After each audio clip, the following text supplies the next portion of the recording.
I hope that Nigeria, I hope.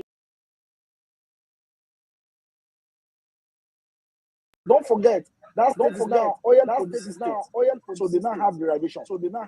If you are not aware. If you want to speak for anybody, please do not defend a character like Yabelo. Please do not. Please. Okay, let me respond to him. Do not. All right, thank you, Mohammed. The people of that state. Can I respond to him? Can I respond to him? Then go to hell. Then go to hell. Rudolph, go to hell. All right.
No, you see, oh no, all that thing. You know what I said? I just gave you the solution for Nigeria's problem, and everything was in mute. So, and I can't repeat it. It has been said. It's only words that can be said. like the like the blessing that this thing. Who was that man that gave Esau blessing and when I gave it to Jacob? Instead of saying, I recount what I said to that guy, he took it by deceit, so I put it back to who it truly belongs to. But no, somehow in the Bible you can't recount what you said. What you said stays continuously and never to be changed. So, as I was saying that the Nigerian, we have already covered the Nigerian space in terms of Nachata Akpoti's appearance at the UN and the inappropriate procedures in the Senate. We've covered Fubara's issues with this in Wike, and I'm a little bit surprised that Tinubu injected himself into this again. That guy looks like he doesn't he wants to have trouble. If he wants trouble in Rivers State, he's not going to like it, because when it happens, the economy will suffer and his government is not going to be very popular. So he really should be on the side of Fubara here, not the other way around. Now we are going to go international. We are going to return back to Nigeria. There has to be something connected to Nigeria on these things. Duterte, the former Philippines president, has been arrested. I don't know why they picked him. The guy relatively did well for Philippines. There was a lot of problems in the Philippines when he took over. They arrested him. And there is also the matter of the ICC arrested him, International Criminal Court. And everybody is thinking, even if they arrested Duterte, but where their mind is Nethanyahu. We all know that, don't we? There is also the matter of Trump selling cars for Elon Musk. That is a bit of an interesting development. Then which other one is there? Another major news that occurred this week? Do you know that Israel has started bombing the Palestinians again after cutting off food and everything from them? They started bombing them again. That's another one that has happened. Let's go. You know what? I'll just show this so that we can see the news headlines, and while I bring the people backstage in, so we'll go through the headlines together. Yep, Jide, if you're there, put your camera on. This in what's his name? He's talking. Yeah, the geopolitics guy is here. all right. All right, so now we're going to go through the headlines. The headlines as shown here, so that we cover the headline before we actually start talking about stuff. What is going on in the world? You never know. Something quite interesting might get pop up. There are quite a lot of developments that are occurring while we are here. Look at U.S. launches. This, you know what? I should do this. You know, we have to be professional about these things. You know, we are people. We don't like to do things properly. Let's do it properly.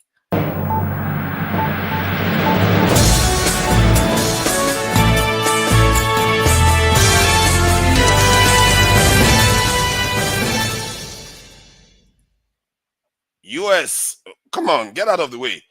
U.S. launches wave of airstrikes on Yemen Houthis. Hi, that is breaking news. It just happened 15 minutes ago. War is in the air. You see, the Houthis are, to be said, if you ask me, they are one of the few groups in the world you can say they have a little bit of integrity. These people, they are fighting the U.S. right now, not because they have a direct fight with the U.S., it's because of the Palestinians. They said the moment the Palestinians start getting attacked, they will fight. They could have said, I will sit it out. It's not my problem. So they are one of those people that came out and said, you know what, you are going to kill us, but as long as you are killing my people there, I will fight you. And they're taking the U.S. on like this. So that is the story behind the Houthis. I have to admire them for that. They are sticking their neck out. They are not just talking. They are sticking their neck out, not like many of the other Arab countries. So that is the Houthis for you. And the UK, obviously, they are ramping up their military stuff. That's another thing that has been going on throughout the week. They are even looking to cut benefits to use to sponsor their defense forces to go to Ukraine to maintain the peace in Ukraine that they are looking to, the Europeans and the Americans are looking to negotiate. And Russia right now is holding out. He's saying like, hey, I'm not interested in this talk you are talking about ceasefire. As long as the Ukrainians are not ready to surrender, that they should surrender, then they will talk about ceasefire. But then again, Hamas would never surrender. So why would you expect Ukrainians to surrender? So I don't think Putin is covering himself in glory there if he's not the one looking to just have ceasefire. So that is that. So the Democrats infighting exposes struggle to unite against Trump. Yes, because many of them are traitors, traitorous Democrats. They betray their people. This man would rather stand for Israel than stand for America. They would rather ban people from talking than support their fellow citizens. You know, my fellow brother is opening door for him. It's all right. We do our job for everybody. We try to help out. If you track that guy, you'll be surprised he's one of those jackpot Nigerians. This is what they are. Yeah? I hope he's not one of those ones that jackpot overseas. It's always possible. They end up everywhere. And so that is democracy. I know united in America. I hope man of prestige is hearing this. It's not always a very good thing when they are separated. Now let's go to the most evil conflict in the world. This is the ugliest and nastiest conflict in the world. The people that have been bereft of rights, and bombing has started there again now. It's funny. Did you see the news? Did you see them covering it here? No sign. This is about Gaza. No sign of that news at all. Even if it happened today, although they covered it here, that there has been a strike in Gaza killing how many? Killed in Israeli aid workers. Oh, that one is regular now. They kill aid workers. It's all right. Let's apologize. No, they don't even apologize. They kill aid workers, kill doctors. It doesn't matter anymore. No rules apply. So this is what is going on now. The world is, as we speak, there are developments that are occurring this weekend, and Israel opened the gates. Houthis responded. America jumped in. So the whole thing is beginning to kick off. Let's see whether Trump has got the belly for bloodshed, because he's never really been in charge of serious bloodshed. Let's see what happens now. All right. So that is that on that. If Trump stops, that tells you something about Trump. Trump doesn't like, to me, so far, from what I've seen of Trump, he doesn't like this tone. He doesn't like just going on all-out war. So that is that. Let's see what CNN is saying. CNN, let's just cover that too, so that our people see what is going on in the world. Trump says decisive military action against Houthis in Yemen underway. Decisive, okay. You know, anything that becomes decisive, you'll be surprised. It becomes escalatory. I hope it doesn't get out of control. Which other one? Putin's response to Ukraine ceasefire not good enough. UK PM says as Kyiv allies seek to pressure Russia. All right. I think Russia, okay, what I think it doesn't matter anyway. Russia, Putin doesn't listen to me. Multiple current and former IRS officials who spoke on the conditions of anonymity describe an atmosphere of intimidation. You think? What do you think Trump was going to come and do? Come and joke around with you? Now, let's go to Sahara Reporters to cover what is going on in Africa too. Reporters, I think they normally do some interesting news. Sahara Reporters, what are they covering now? NBS report, over 2 million Nigerians abducted under Tinubu's government with 2.2 trillion naira paid as ransom. That 2. That's a lot of people. Even I don't think it's that many people that have been kidnapped in Nigeria. I don't know. You guys may have a different opinion about that. 2 million is a lot of people. That is like 1% of the population be kidnapped under Tinubu alone, not from the beginning, under Tinubu alone. So that is the news there. So I think I've covered the basis, all the news that is going on in our sphere as much as I can anyway. So now let's get back to the actual discussions that I think we need to tackle at first. Now Trump is selling this is mostly about Duterte and Trump. This first phase depends on which one people prefer to talk about. Let me see what I can find that. There's that's him there. I think this was when he was being arrested, because it's only African leaders they used to send to ICC. You know, they keep catching our African leaders, no matter how they try to hide. It just shows how naked we are. But this time is the first time they brought somebody from Asia, leader, to come and face ICC. And the whole world is hearing that Duterte has been arrested, but we all know what they are thinking. We all know that they are thinking about Netanyahu. If he could be arrested, that would be a big, big catch for ICC. All right, so let me play the video. I think I've talked enough now, and I will try not to talk too much when you guys are having your conversations. We'll go turn by turn, and everybody will take their have their take on these things. I'll play 2 videos so that we'll start off with those 2. It's good we talk about the main topic, that which is Duterte first. But if there's not much to say about it, we'll round that one up, wrap it up quickly, and move on to Trump selling cars. You know, I did say last year when I'm not going to say I told you so. When Elon Musk was campaigning for Trump, I said Elon Musk is going to find out the reason why billionaires don't get involved in politics. He's going to find out, and he's beginning to find out now. All right, let me play that now. Was as defiant as ever as he was arrested on a plane arriving back from Hong Kong. For millions of Filipinos, this was the former president's moment of reckoning.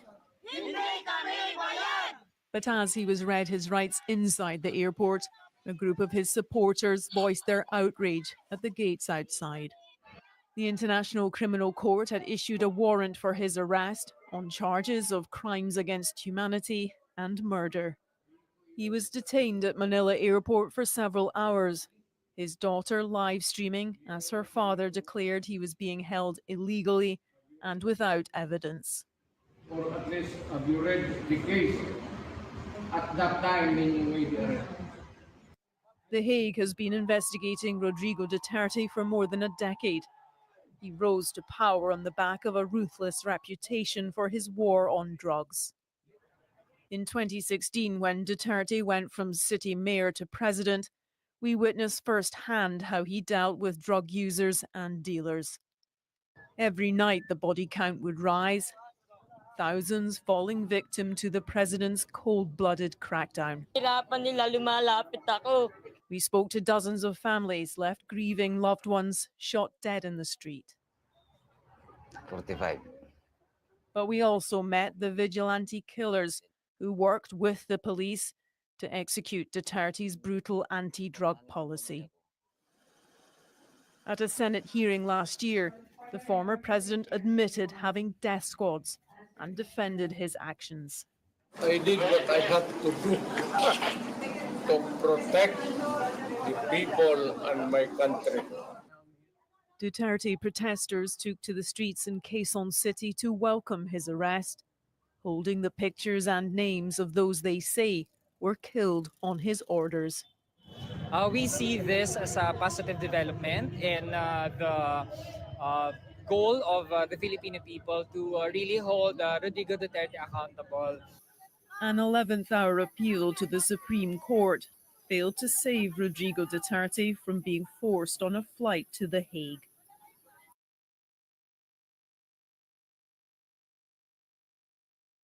Welcome, everyone. Yeah, you can see he has been arrested. I must say, just to mouth off again, sorry, he may be one of the few that might actually come out innocent, but I don't know what anybody knows about his history. So Jide, somehow you just jumped the queue. Okay, you were the first actually, to be fair. Welcome, Jide, and let me just greet everybody that is here first before you go ahead. Jide, thank you for joining us. Tony, I appreciate you as always, and Paul is there. Thank you for joining us. Femi is there too. Thank you for joining us. Jonaba, I think somebody pushed you, shoved you out of the queue and pushed you back. Thank you for joining us, Jonaba. And Bibi Ray, as always, I appreciate you for joining us. And Oga Ike, I really appreciate you for joining us. And Bibi Ray, now, anytime you're free to jump in, especially when Jide is talking.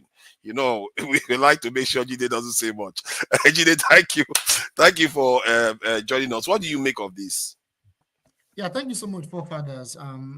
It's good to see everyone again. Tony, Mr. Tony, Paul, Femi, Jonaba, Bibiri, good to see you. Mr. Brother Ike, Mr. Ike, good to see you. Good to see everyone, including forefathers. Yeah, there's a lot going on, and I have a lot to say. But I first of all, let's talk about the Duterte controversy, being alleged for some wrongdoing by the ICC and him being dragged to court. There's actually a lot going on the ground that maybe some of us here might be aware of, or we may not be aware of. So first of all, we need to understand the ICC itself and the concept of the ICC. We're talking about the Prime Minister of Israel, Nethanyahu. So we need to go back to the Hague Invasion Act of year 2002, and what it says clearly is that it was clearly stated that the US would absolve himself from the ICC. So the ICC, which was to prevent ICC from prosecuting US citizens, more specifically US citizens, of any criminal offense or any geopolitical offense or anything like that, or any corruption scandal. So that was what the Hague Invasion Act was for. And it's clearly asserted that any US official that is guilty of any war crime or of any corruption scandal and is being prosecuted by SEC, US has the military power to actually go and invade that country that is involved.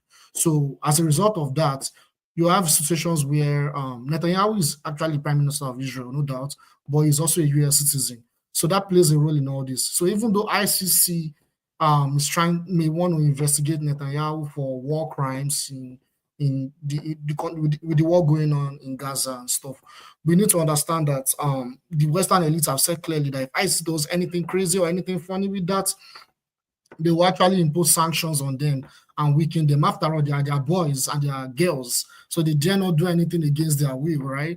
So that's one. Now let's start talking about Duterte. Actually, the so-called war on drugs and all those things, that is just the surface. That is just the hypocritical narrative by the West.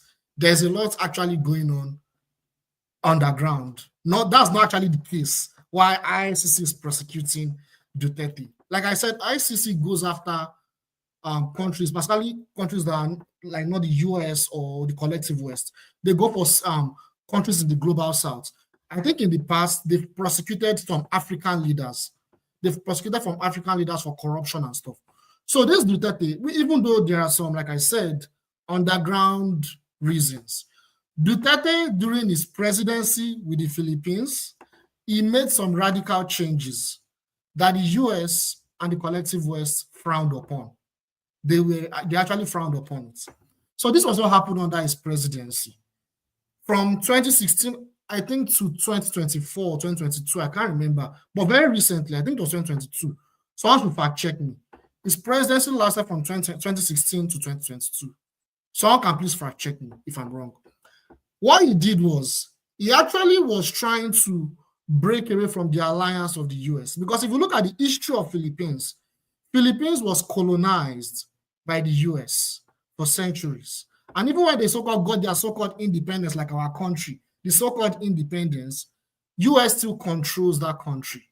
Now, what's going on is, since Barack Obama's pivot to Asia to contain China, Philippines have been a major factor to contain China.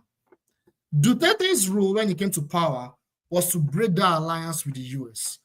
Not necessarily to cut itself completely away from the US, but to move closer to China, to cooperate with China, seeing China as a big brother and as a neighbor, to cooperate with China, to have diplomatic, economic ties with China. The US did not like it. They did not like it because they wanted to use Philippines to contain China. As a result of that economic cooperation with China, China provided Duterte with infrastructural benefits, economic investments in the country. The US did not like it because, like I said earlier, US wanted to provide, enhance their military presence in Philippines to contain China. However, Duterte did not want that. He wanted to actually, he even made attempts to withdraw troops from his country because he saw that as a threat, right? As a security threat. Why do you, we don't have any enemy we are fighting. Why, you understand? So that was the main reason why ICC is prosecuting Duterte. Other one, drug. Well, how about the drug one then? But it seems like, why would the ICC that is indicting Netanyahu be on the side of the US? Why would the ICC be on the side of the US? Is that what you said? Yeah, yes. Because it's an institution of the West. That's what I'm saying. It's actually an institution of the West. That's what I was saying. Like, and what they used to reinforce their dominance on ICC was the Ag Invasion Act. ICC is one of the, you see, this imperialists, they have powerful institutions. The United Nations, ICC, IMF, World Bank. I can go on and on. The list goes on. ICC is one of them. Like I said earlier, they go after global South leaders, weaker countries, where the leaders are trying to move towards national sovereignty. Those are the leaders they actually go after. Maybe they may have their flaws. I'm not saying they are perfect. I'm not saying Duterte is perfect, right? But what they do is they actually prosecute leaders that do not serve their interests. That was why I mentioned that Netanyahu, that one of the major reasons why they can't prosecute Netanyahu is they will go against the people that are running ICC, the main funders of ICC, the controllers of ICC, and it will also implicate the Ag Invasion Act. So but they've also indicted this Netanyahu nonetheless, and Netanyahu is not an official of the US. So no US citizen. He's actually a US citizen. He's actually a US citizen. No, that's a lie. He's not a US citizen. He is. He is the first prime minister that is not born in the US. He was born in Israel. He's not a US citizen. He's not a US citizen. And in the US law, even if you take a US citizenship and you go back to maybe your other country and take a presidency, automatically you lose your citizenship because it's a threat for national security. It's the US law. Yeah, so but yeah, right. No, yeah, absolutely. But regardless, like I said, the collective West and their allies, they can't prosecute their leaders. That's what I'm saying. Because they're like a cult. The Western allies, the Western Europe, Israel, US, South Korea, Australia, those countries, like you can't. It's very hard. Particularly Israel, Western Europe, and America and Canada. Those countries, you can't. Did they just go back a little bit to his own daughter, who happened to be the vice president, that is also having issues? So there's also a problem at home. The daughter, who is the vice president, who is also having issues with the current president, that they kicked out and everything. So it's just another thing of, okay, you want to try your power. And the daughter threatened the president. So that's why that's another thing. It's not even about outside. It's about inside. No, I think You it's understand? about For his outside. vice president to threaten to kill the There's president. the internal, You understand? What do you there's internal expect? disagreements. There's an internal Yeah. disagreement, no doubt. Wow. But that's what they exploit. That's exactly what they exploit. That's exactly what they exploit, right? It's not like, I mean, I can give many examples, like Ukraine, right? When there was one simple word, I'm sorry, I know it's not even my turn. One simple word that you must understand. Duterte is not also, he didn't play the card very well. This thing that I said initially, and I will still say it again. When people take power from all these small countries and the likes, they forget, they see themselves like Lord. They see themselves like the 17th century. You understand? They don't even want to micromanage anything. They just go ahead. They fail to understand that they're going to leave power while they are still alive. You understand? He abused it. The killing was too much. The killing was, it's like this Natasha thing. The killing was too much. No control, no nothing. Your enemy, take them down. There was a massive drug problem in I'm not saying it's perfect. I'm not saying it's a great leader. The people of the country, the interesting part is that the people of the country supported him. So it's not just only him. It is the Fubara. When you see a Kene talk now, say, oh, Donald Trump won with 77 million votes. Failing to understand that Kamala Harris also got 75,500 votes. What is the difference? If Kamala had won one other state, he would have won the state and everything. So this is the thing. So you must understand that. So look your pro and your cons and everything. But him himself abused it. The killing was not no proper con. You see, when they put people life imprisonment, they want to hang you. Sometimes they leave you years. Why are they doing that? So that more facts will come out. Maybe sometimes this person may be innocent. Maybe just a political thing and everything. That's why some country will let one government put somebody in life imprisonment, another government will bring that person out. They want to look it back to back. But his own, the killing was way too much. He really, really abused it. There's a problem with drugs, yes, but he abused it. Just for balance sake. But another thing again I would need to emphasize, which you didn't emphasize, and I would have loved if you emphasize this, is how did the drugs itself permeate into the society itself? That's the question we even need to be asking ourselves. Like I said, it's not perfect. He's not perfect. Like I said, I'm not saying he's a wonderful leader. I'm not saying he's a great leader. What I'm saying is this is what he did, and these actions is paying for it right now. By ICC. Personally, from what I observed during that period when he was in office, a lot of people were criticizing him for being brutal. But I think what he did, he needed to, because a lot of people were dying because of the drug that was going on in the economy. There was a pandemic of drugs. And I actually think that the action he took actually helped. That's why the Philippines right now is not necessarily as riddled with drug issues as it was before. Sorry, I want to ask you a question, forefathers, and you and Jide. Can you tell me any country where there is no problem of drug? I mean, what are you talking about? Are you speaking? God bless you, sir. God bless you, sir. There are so many countries without drugs. There are so many. There are many. There are if you so go to many. Saudi Arabia, almost all the Iran is one of them. many African countries don't have a drug problem. So many. Father, you're funny. Where do you think Yemen? Where do you think Yemen is making this money from? It's to sell drugs in Saudi Arabia. Just forget about this stuff that you're talking about. No, not at the level we are talking about. The one we are talking about is on a different level. It's a society. It became a societal problem. Like in Nigeria now, when we say kidnapping, it's a societal problem. That's how drug was. It was really serious. I saw documented about it. Over 100 and something thousand people died in drug in the US. How many people did they kill about it? In the US, people are dying just only fentanyl. Yeah. Okay, let's do turn by turn. So let me bring Tony in on this. Tony, welcome. What do you make of this? This guy it looks like he's going to get a little bit controversial because some people argue now that he's not justified to do some of the things he did. Nethanyahu was also very tough, and people are praising him now. It looks like when you want to be a dictator, you need to finish the job. If you finish the job, people will praise you. But if you don't finish the job, they will not like you. What do you make of this?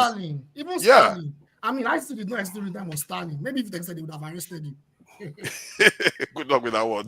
He was a nuclear power by the time he died. So please go ahead, Tony. Yeah, greetings everybody on the platform and those listening. Yes, it's true that Duterte was very ruthless, but you see, Duterte is not the most ruthless of the leaders that you've had in the past before him. we did have a leader that was very, very ruthless, more ruthless than Duterte in terms of how he ruled and the instruments of power that he used. I think the problem that Duterte has is some disagreement that he had with US and in trying to pull away. The Philippines is a very, very strategic. That area is very, very strategic to the US, and so what Duterte did would have been, in my own opinion, that he had crossed the line in terms of his relationship with America. If you look at the ICC itself, it's always been used, like Forefather has said, as an instrument for countries whose policies are not in tandem with that of the US or the West. Milicevic, for instance, is there. We have people from Rwanda, including a grandfather who the ICC took, Charles Taylor, Gbagbo, many of them. But you don't seem to find, apart from Eastern Europe, from my understanding, you don't seem to find any of those dictators from or near dictators from Europe, who Western Europe that is you never find America that is there. Even the Panama Noriega was not taken to ICC. He was not. El Chapo, is not in ICC. So you find out that for me, those who pay the bills, America and the West, would never have their own people there. So it's an instrument for me, as far as I'm concerned. That the West and America uses to deal with perceived opponents who didn't pursue their policies. But I would like more, if you allow me, to really comment on the second part of the topic that you mentioned, to the one dealing with Trump and with Tesla, if you allow me. No, let's leave that for now before Okay. Paul is coming next. He's not going to talk about Duterte again. Okay. If you mention it. So I think that what is happening, you see, if you take someone like Trump, if you offend Trump, Trump, if he can't deal with you, I mean, Trump possibly can take you to ICC if he can. And that's the policy that we see here. What we are seeing in the world today is what I would call match politique. That is the use of power and physical force to deal with weaker people and, countries of, that you think, cannot stand you. So that's what's happening. That's for me. That's what's happening. It's not just that Duterte is the worst. He was ruthless, yes, very, very ruthless. But he's not, even in Philippines. Like I said, if you check, you see that he's not worse than, I'm trying to remember one of the presidents that came before him. I can't remember now. He's not worse than Pinochet. He's not worse than there's a many that went out at all. So you begin to wonder what is it that he has done that the country, his own country, cannot try him and they have to take him to ICC. Tony, were you trying to remember Ferdinand Marcos? That's right. I just wanted. That's the one. Ferdinand Marcos. That's the guy. Ferdinand Marcos was worse than him. That's the name I was trying to. Worse than Duterte. Go and read about him. Yes, and all these people, they don't come after them because Duterte is falling in line. Those ones are falling in line, but Duterte is not. I remember during that period, Duterte was challenging the West a lot. He didn't like what they were advising him to do because he was like, "Look at my people are dying. This drug is, it was a problem." I saw a documentary on BBC regarding it. It was a real problem.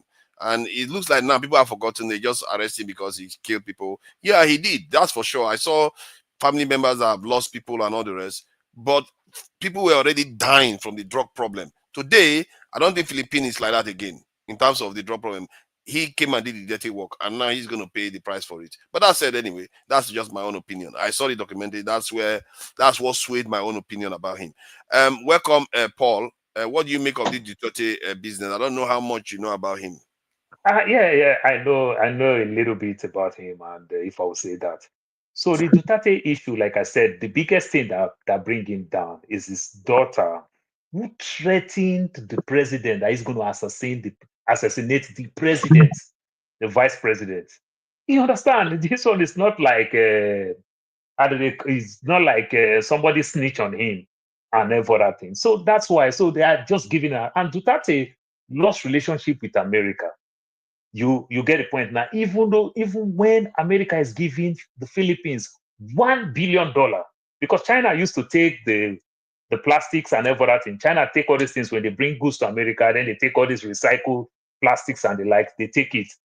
So China tells the US that they don't need it no more. So they started giving it to the Philippines. $1 billion, something that Nigeria can even go ask for. Because after all, they said these things in Nigeria in the streets. You understand? Duterte forfeit $1 billion. That's like a threat to the US. You understand? Saying, we don't want to deal with you and everything. So it's a threat. So he lost relationship. But now losing relationship at home due to his daughter and everything. So it's just like, let me show the daughter where I will get you so hard and everything. Is to also bring the father out. You understand? But Duterte himself, like I keep saying these things all the time. When he's doing these things, look, since US officially become world power after the Second World War, good percentage of the war that the US fight and win, people fail to understand. It is through the media. It is not the boot on ground. Everywhere they use the boot on ground, they end up losing. They lost Afghanistan. They lost Vietnam. They lost so many boot on ground, because when they put boot on ground, that's when you see all the destruction, where you see all the inhuman. You understand, the weapon of mass destruction. You understand, now we are talking Nagasaki, we are talking Hiroshima and everything. But when they use the media to bring you down, it makes them look like the good guy and make you look like the bad guy. But it's not always the case. They didn't do that. They were not successful in Cuba. They were not successful in Iran. They were not successful in Cuba because they used the media.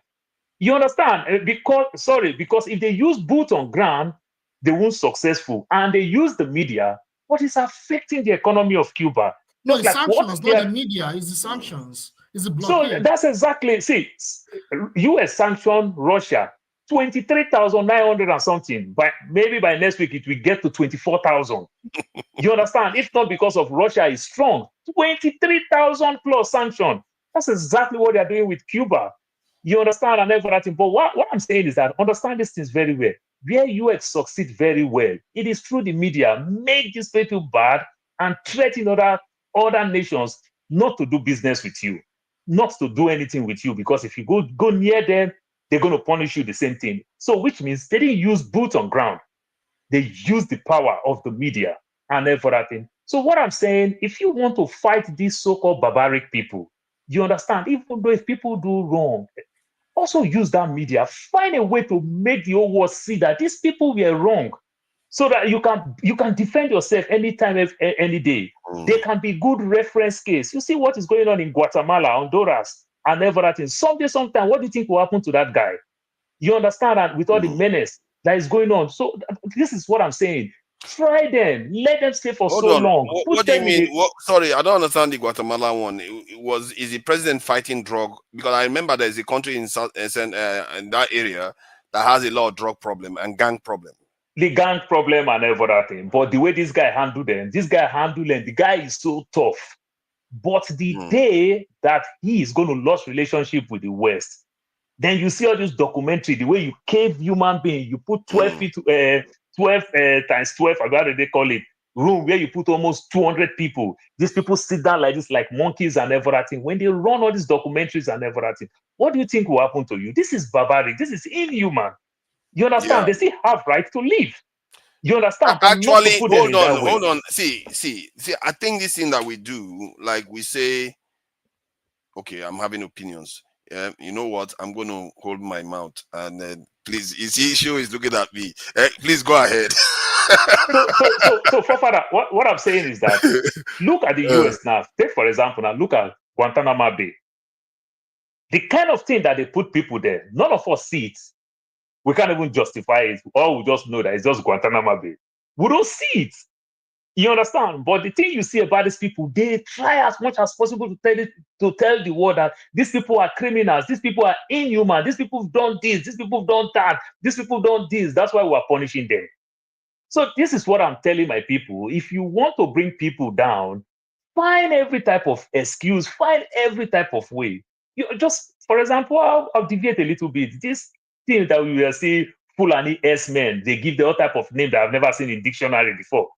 And everything. Are you telling me states can't put these people who happen to be very conservative people that they like to live alone, put them in one state and let them stay their own. If they come to my state, keep them one place, go do your runs and everything. Micromanage these things, because the West, whenever they want to bring you down, it is still the same media. Somebody will run proper good documentary. I hope people understand that the second strongest department in the US is the CIA. You understand? They run all type of documentary. They do all type of thing. When they bring these things out, when you watch these things, you just feel bad. What do we enjoy in BBC today?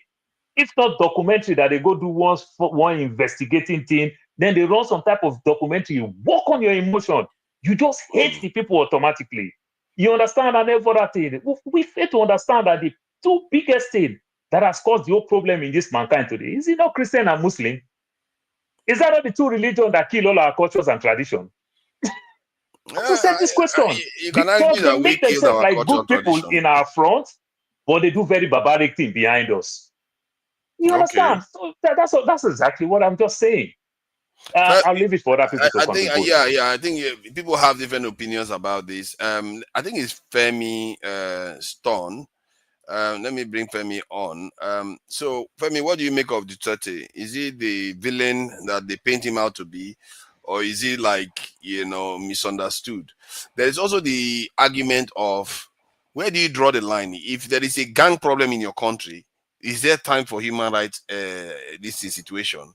What do you make of it? Sometimes in order to move forward, you have to look at the past. Jide did mention when you look at the history of even the Philippines itself, keep in mind it changed hands at some point between the Spaniards and the US. And then at some point when Japan took over, invaded Philippines, and the US had to fight them back and take it back just towards the end of the Second World War, and eventually give them their so-called independence. It's true they're not really independent till today, because there's also the geopolitical issue with China that has been highlighted as well, especially regarding the China Sea, and that's why if you look at it from just one angle, you'll be distracted. There's a whole lot of things going on. The South China Sea, China Sea, yeah, it's a yeah. major problem right now.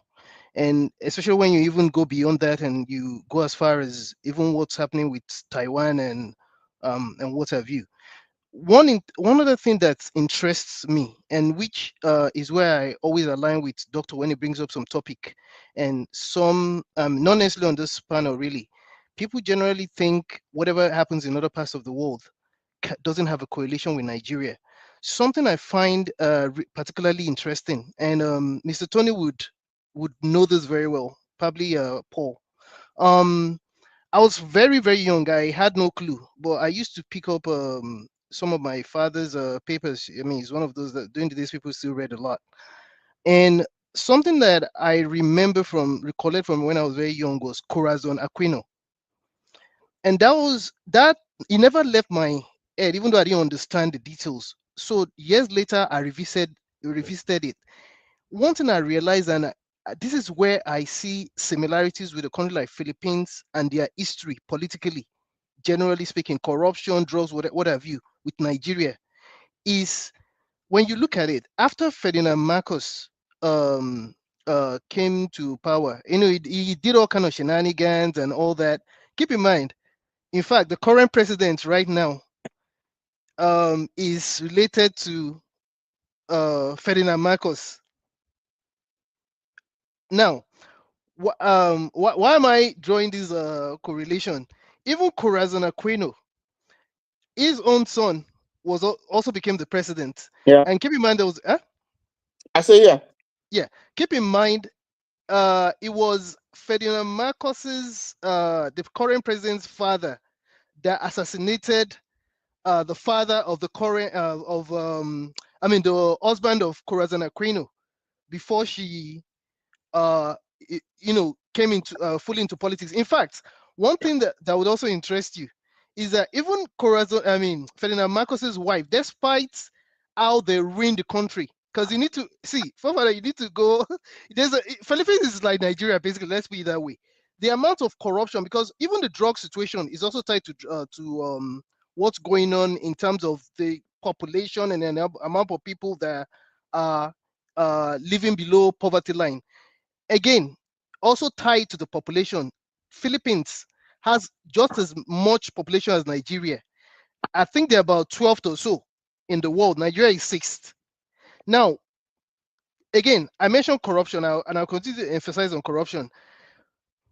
If you look at the fact that the West still has a stranglehold on Philippines, just like they have to an extent in Nigeria right now. But although I know right now with Trump in power, there's been some distractions, but that doesn't necessarily mean that the West is still not involved and they're totally going to take their eyes off and continue to watch China try to dominate. Because again, like some people have also alluded to, the likes of Professor John Mearsheimer and what have you. The signs are ominous, even though in a way, some people are beginning to look at the US declining and China rising, but every empire does not easily give up. So as much as one wants to talk about the ICC and the reason why it was set up, in truth, there's a reason why China is not part of the ICC. There's a reason why Russia, India, and the US, they're all not part of the ICC. In fact, even this same guy, Duterte, I never knew this before. He had actually taken what's it called? Philippines. He had withdrawn their membership of the ICC. Hold on. All these nations are not part of ICC. Whom are the Mumu nations that went and signed up for this thing? They call it the Rome. They call it the Rome statue something. I can't remember. Yeah, forefathers. What kind of Mumu thing is that? Forefather, let me make you laugh. Femi, I am sorry. Let me tell you one funny thing. There's one funny Nigerian guy that he was born here. You understand? He's a comedian. He makes me laugh a lot. He said, Nigeria join anything that is free. And they said, oh, there's this school, KKK.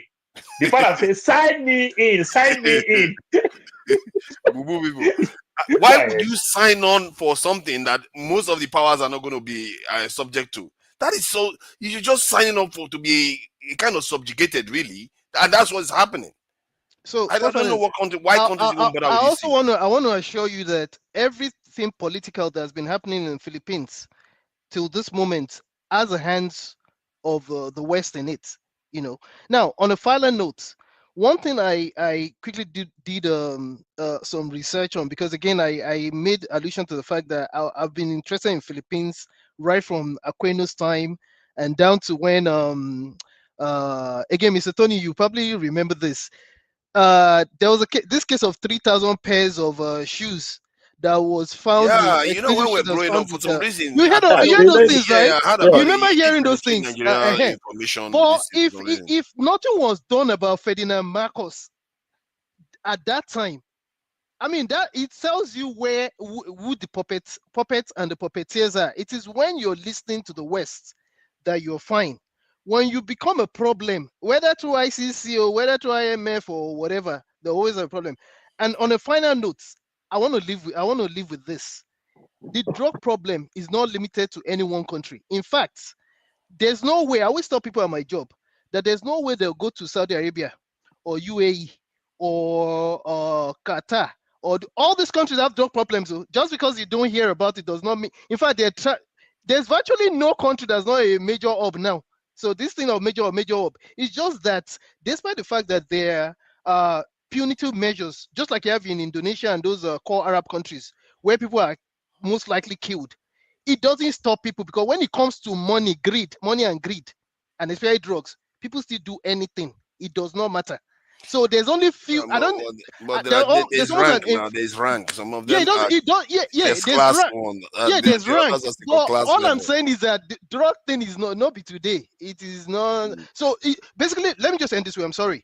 The ICC will not go to Saudi Arabia, for example, and go and say they want to arrest one king or whatever. Well, like you've actually said it. It's whatever you open up your country to. That's how they're going to treat you. Exactly. How many of the Latin American countries where drug is like Exactly, anything exactly. Yes, it's have a the joke. leaders been taken It's a to? joke. Latin El America is It's not Latin Salvador, drug. America. It's the not really current, drug. It's not drug. This is yes, politics. yes. This is politics. El Salvador president, he People are did saying worse that. than People are Duterte. saying that. They didn't do Duterte. anything to Let, him. let me check. I think I saw an information some time ago, not very long actually, that Duterte wanted to run for presidency again. That's interesting. That now he's been arrested. That could be a sign that maybe Wajide was alluding to that Americans don't want somebody like Yeah, him in that's not office. why they took away Just his run as daughter. mayor. His daughter from the even Mm, that thing about his daughter threatening to kill. I heard that thing, but mm. if you look at Philippines politics, just see that you're seeing Nigeria straight up. You see, the South Asian Sea is very, very critical to American foreign policy. That area, that South China Sea, because there's a struggle between America and China over who controls that area. And Yeah. and the Philippines is very, very strategic. You know, Philippines, Japan, they're very, very strategic. And South Korea, South Yes, and Korea. South Korea, yes, they're very, very South Korea is a little bit further, but they are very, very strategic in that area as principal allies, trusted allies of America. So when you have a leader who is not too amenable to go the American way, then there are issues. It's just like Noriega. The moment he was playing ball with America, it was okay. But the moment he now decided he saw himself as a big boy, or Saddam, and so on and so forth, you get into trouble with Wow. these people. The guy was running for office again. He was running for office again. I wouldn't be surprised it's linked to why he was yanked out of the process. Welcome, Bibire. What do you make of this discussion so far? Maybe you have a different angle. He's quite a nice guy. People like to misunderstand him, like he was being too harsh on drug dealers, and he had to take out a few people here and there. I saw women crying that their lives have been destroyed by drugs in the documentary, and I also saw the ugly things he had to do to try to stop those things. Sometimes when you see him with his people, that's when you know what is driving him. He really hates what drug is doing to his people, and that's why he did what he did. But people won't remember that. Please go ahead. Can you just go ahead and skip me? Go to the next person, please. That all Yeah. this while you've been waiting for the 30, you ignored him now. You want to talk about Trump selling cars for Elon Musk? Okay, that's fine. Cho, you are welcome. So, what do you make of this Duterte case? He's been taken to ICC now. Thank you, forefathers. Good to be with you. Is Uncle Mike, Uncle Ike? Sorry. Okay, it's good to go. Okay. Well, I discussed this earlier today, and I'm glad that a lot of people on this panel are conscious of geopolitics. On one front, is fighting against the drug cartel because drug cartels are known to be very unforgiving. If you fight them, you better take them out. If you miss, they'll come for you, and they're unforgiving. All the documentaries you watch and all these series and movies, they don't even depict it the way it is. So it's fighting that on one hand because it disrupted their business. But his biggest fight is against the West, the US to be specific. The history between the Duterte family and the Marcos goes back to the 60s. It's a long history. In fact, this current president, Bong Bongo, Bong Bong, whatever his name is, him and his mother had to go in exile in the mid 80s, 86 or whatever, when his father was president. They had to flee because he's the only son of the former president, Ferdinand Marcos. This guy is the only son of his father. So when Aquino now became president, after a while, he allowed the mother and this guy to come back into the country. The two families don't see eye to eye. They never did. It was even a surprise to a lot of people when the son of the Marcos, this current guy, this current president, and the daughter of the Duterte said they were going to run as president and VP in 2022 after Duterte, the one that is currently facing these charges. People are like, how are these two families coming together to present their children as president and VP? So that was even the biggest shock. Now they ran and they won as president and VP, but shortly after that, things fell apart.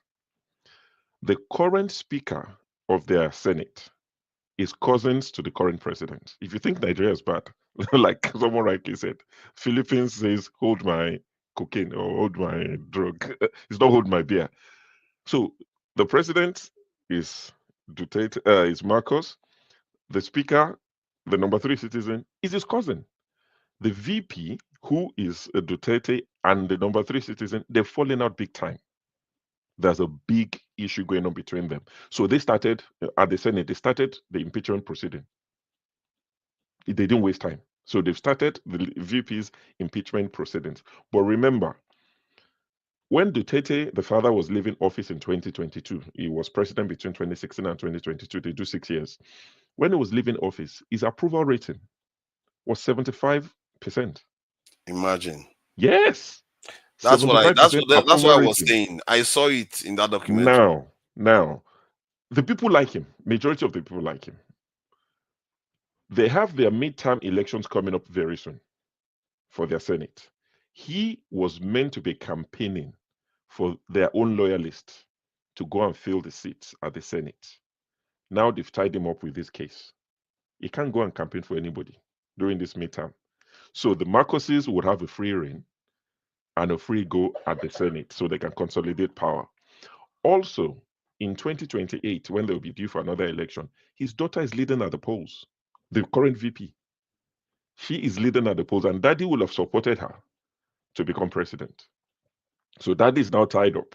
Daddy is going to be in Netherlands facing Hague and all of that. So the more you look, the less you see.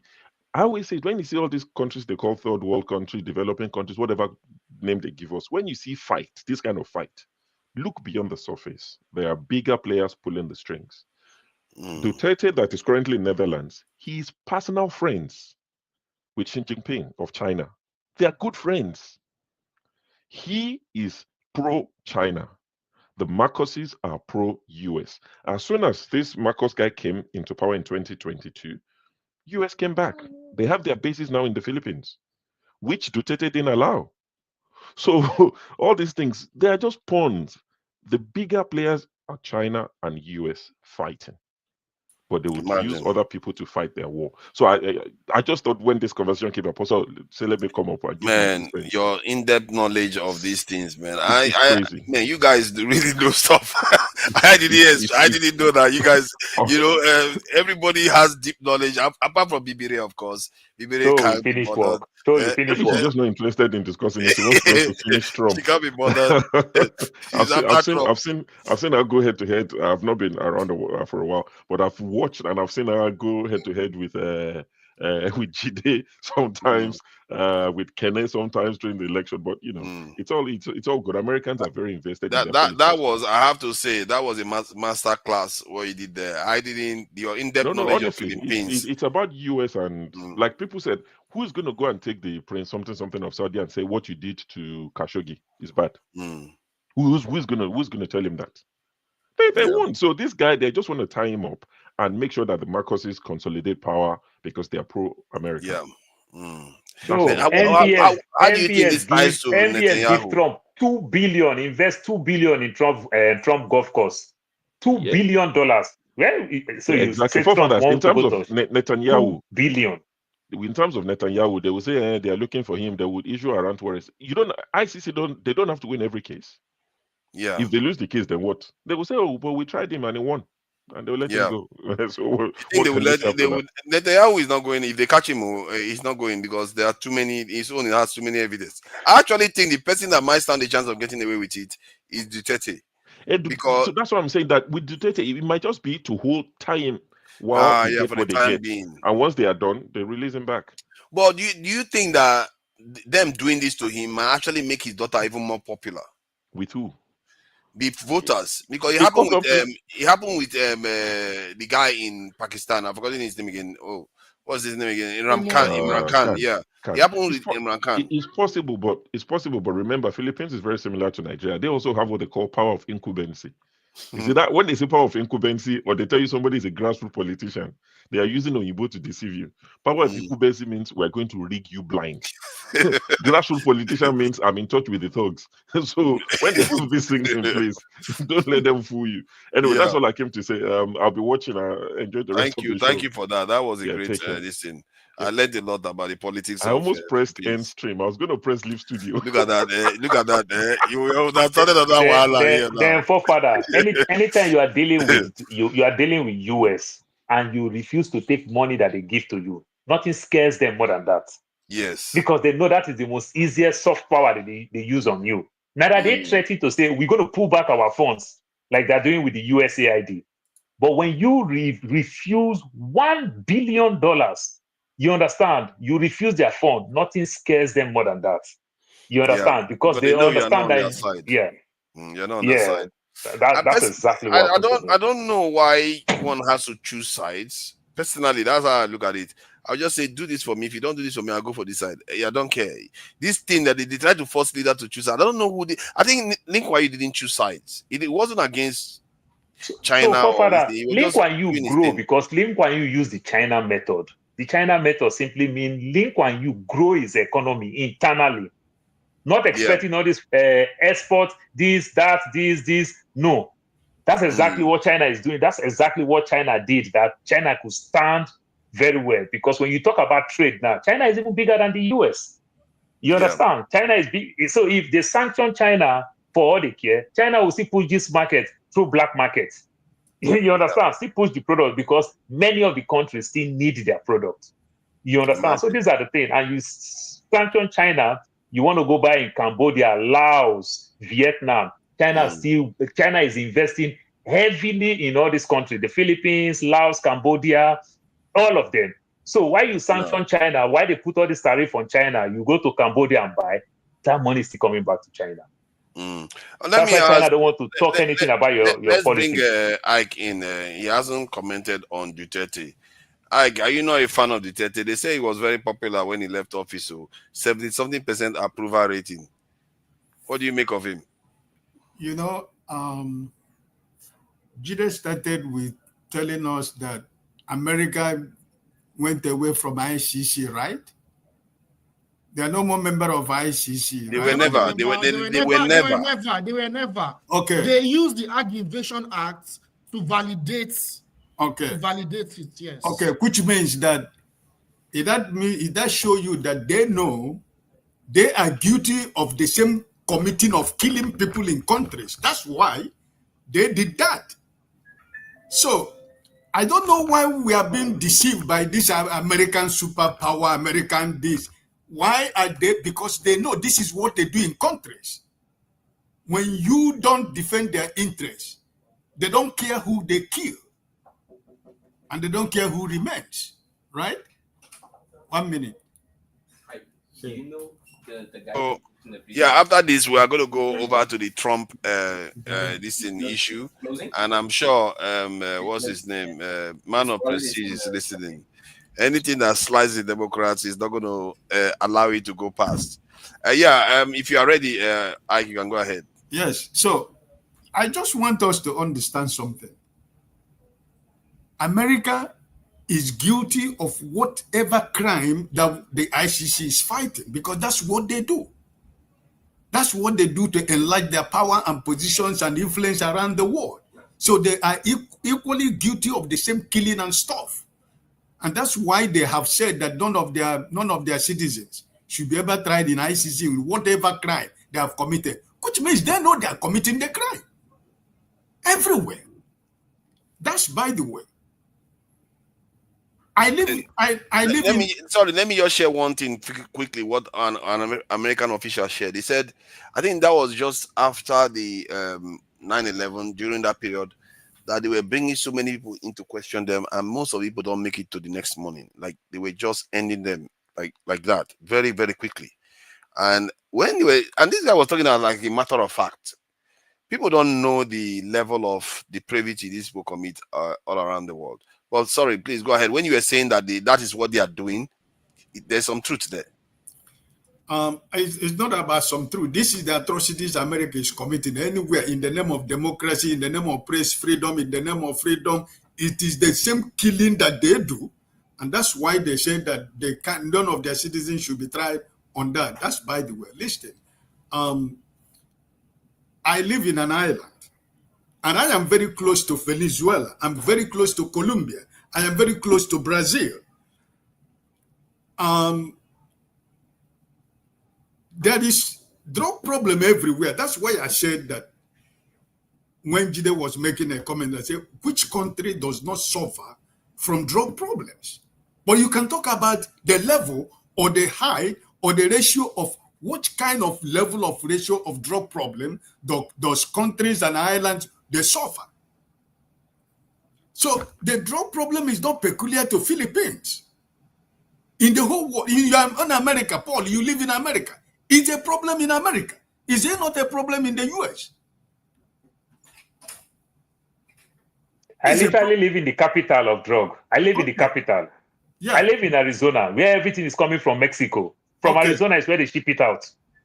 It's cheap like hell in Arizona. One fentanyl pill in Arizona here is 50 cents. They sell 2 for $1, and one can kill person. Okay. If it gets to New York, they sell it like $10. But in Arizona, it's so cheap that it's killing people up and down. People sleep in the streets. This is the problem now that America is having with Canada. Issue of fentanyl. Is it not the same problem of drug? Right? It's the same problem of drug. In Mexico, what is the problem with America and Mexico? Is it not drug?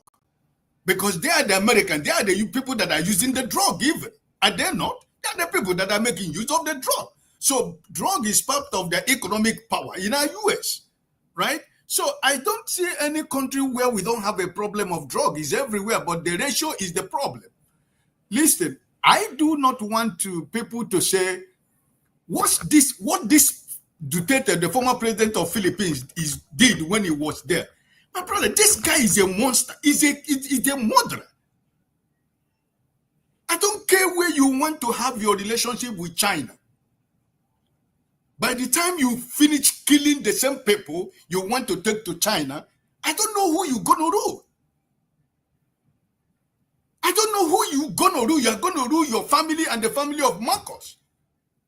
So anybody that is standing here defending this man of Philippines, what he did in that year that he was in power, this man almost killed the whole country. And Philippines is a very beautiful country. They are strategic, as everyone has just said here. But that does not mean because you want to have a relationship with China that he has to use his citizens in the name of you are fighting drug.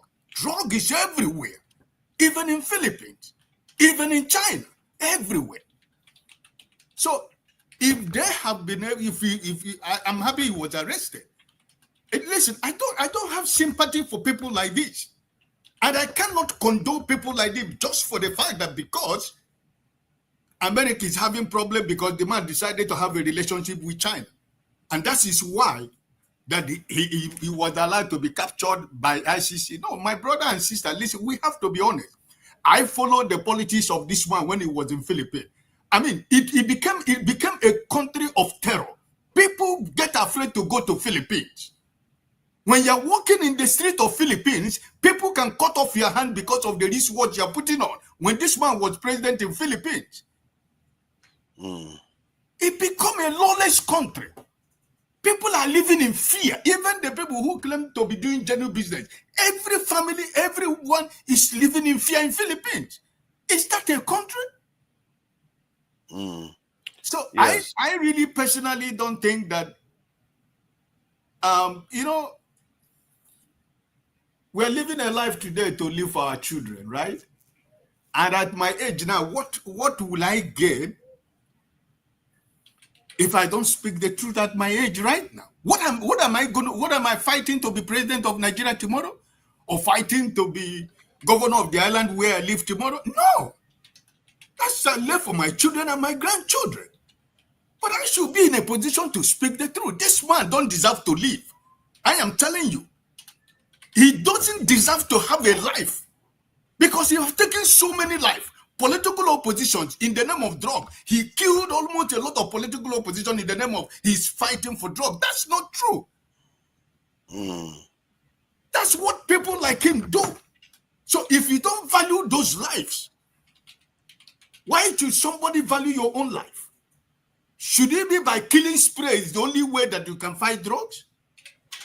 Yeah, so okay, but the point is that okay, let's look at it from this point of view. Yes, he killed people, but what if the drug was killing, let's say, 50 people a week? My question is this to you: he killed 20 a week. Has the problem of drugs stopped in Philippines? Okay, the question you should ask is, no, I don't think it has stopped the problem, but it may have reduced it. What is the killing? For further, check how much people died in America on fentanyl alone, on drugs last year. Check. And just to let you also understand, it is the government that pushed this drug because it's a big multi-billion-dollar business. And they push the drug to strategic location. Then they start sending people for rehabilitation centers to make money. It is the government. They have all the technology to curb this thing. This drug and immigration, these are the things that they use in election. It is the government that will push the drugs. You understand? But certain places, they don't want it to come there. You understand? It's just like me now, the way I am. I don't want them to build any railway station pass around my house because we drop the value of my house. You understand? But these rich people here in America, we want prison to stay around their house because they use it as population to get more fund from government because they count them as residents in that area. Everything is politics when it comes to this global West. Everything is politics. Yeah, but we have to learn that sometimes to save the greater amount of people, some people do nasty things. So I'm asking you, we have the same numbers of things in the US. Why are they not using that method? Neither they are using the other method of rehabilitation center, and they are cashing out from it. And they push this drug. For example, you see the Native America to reduce their population.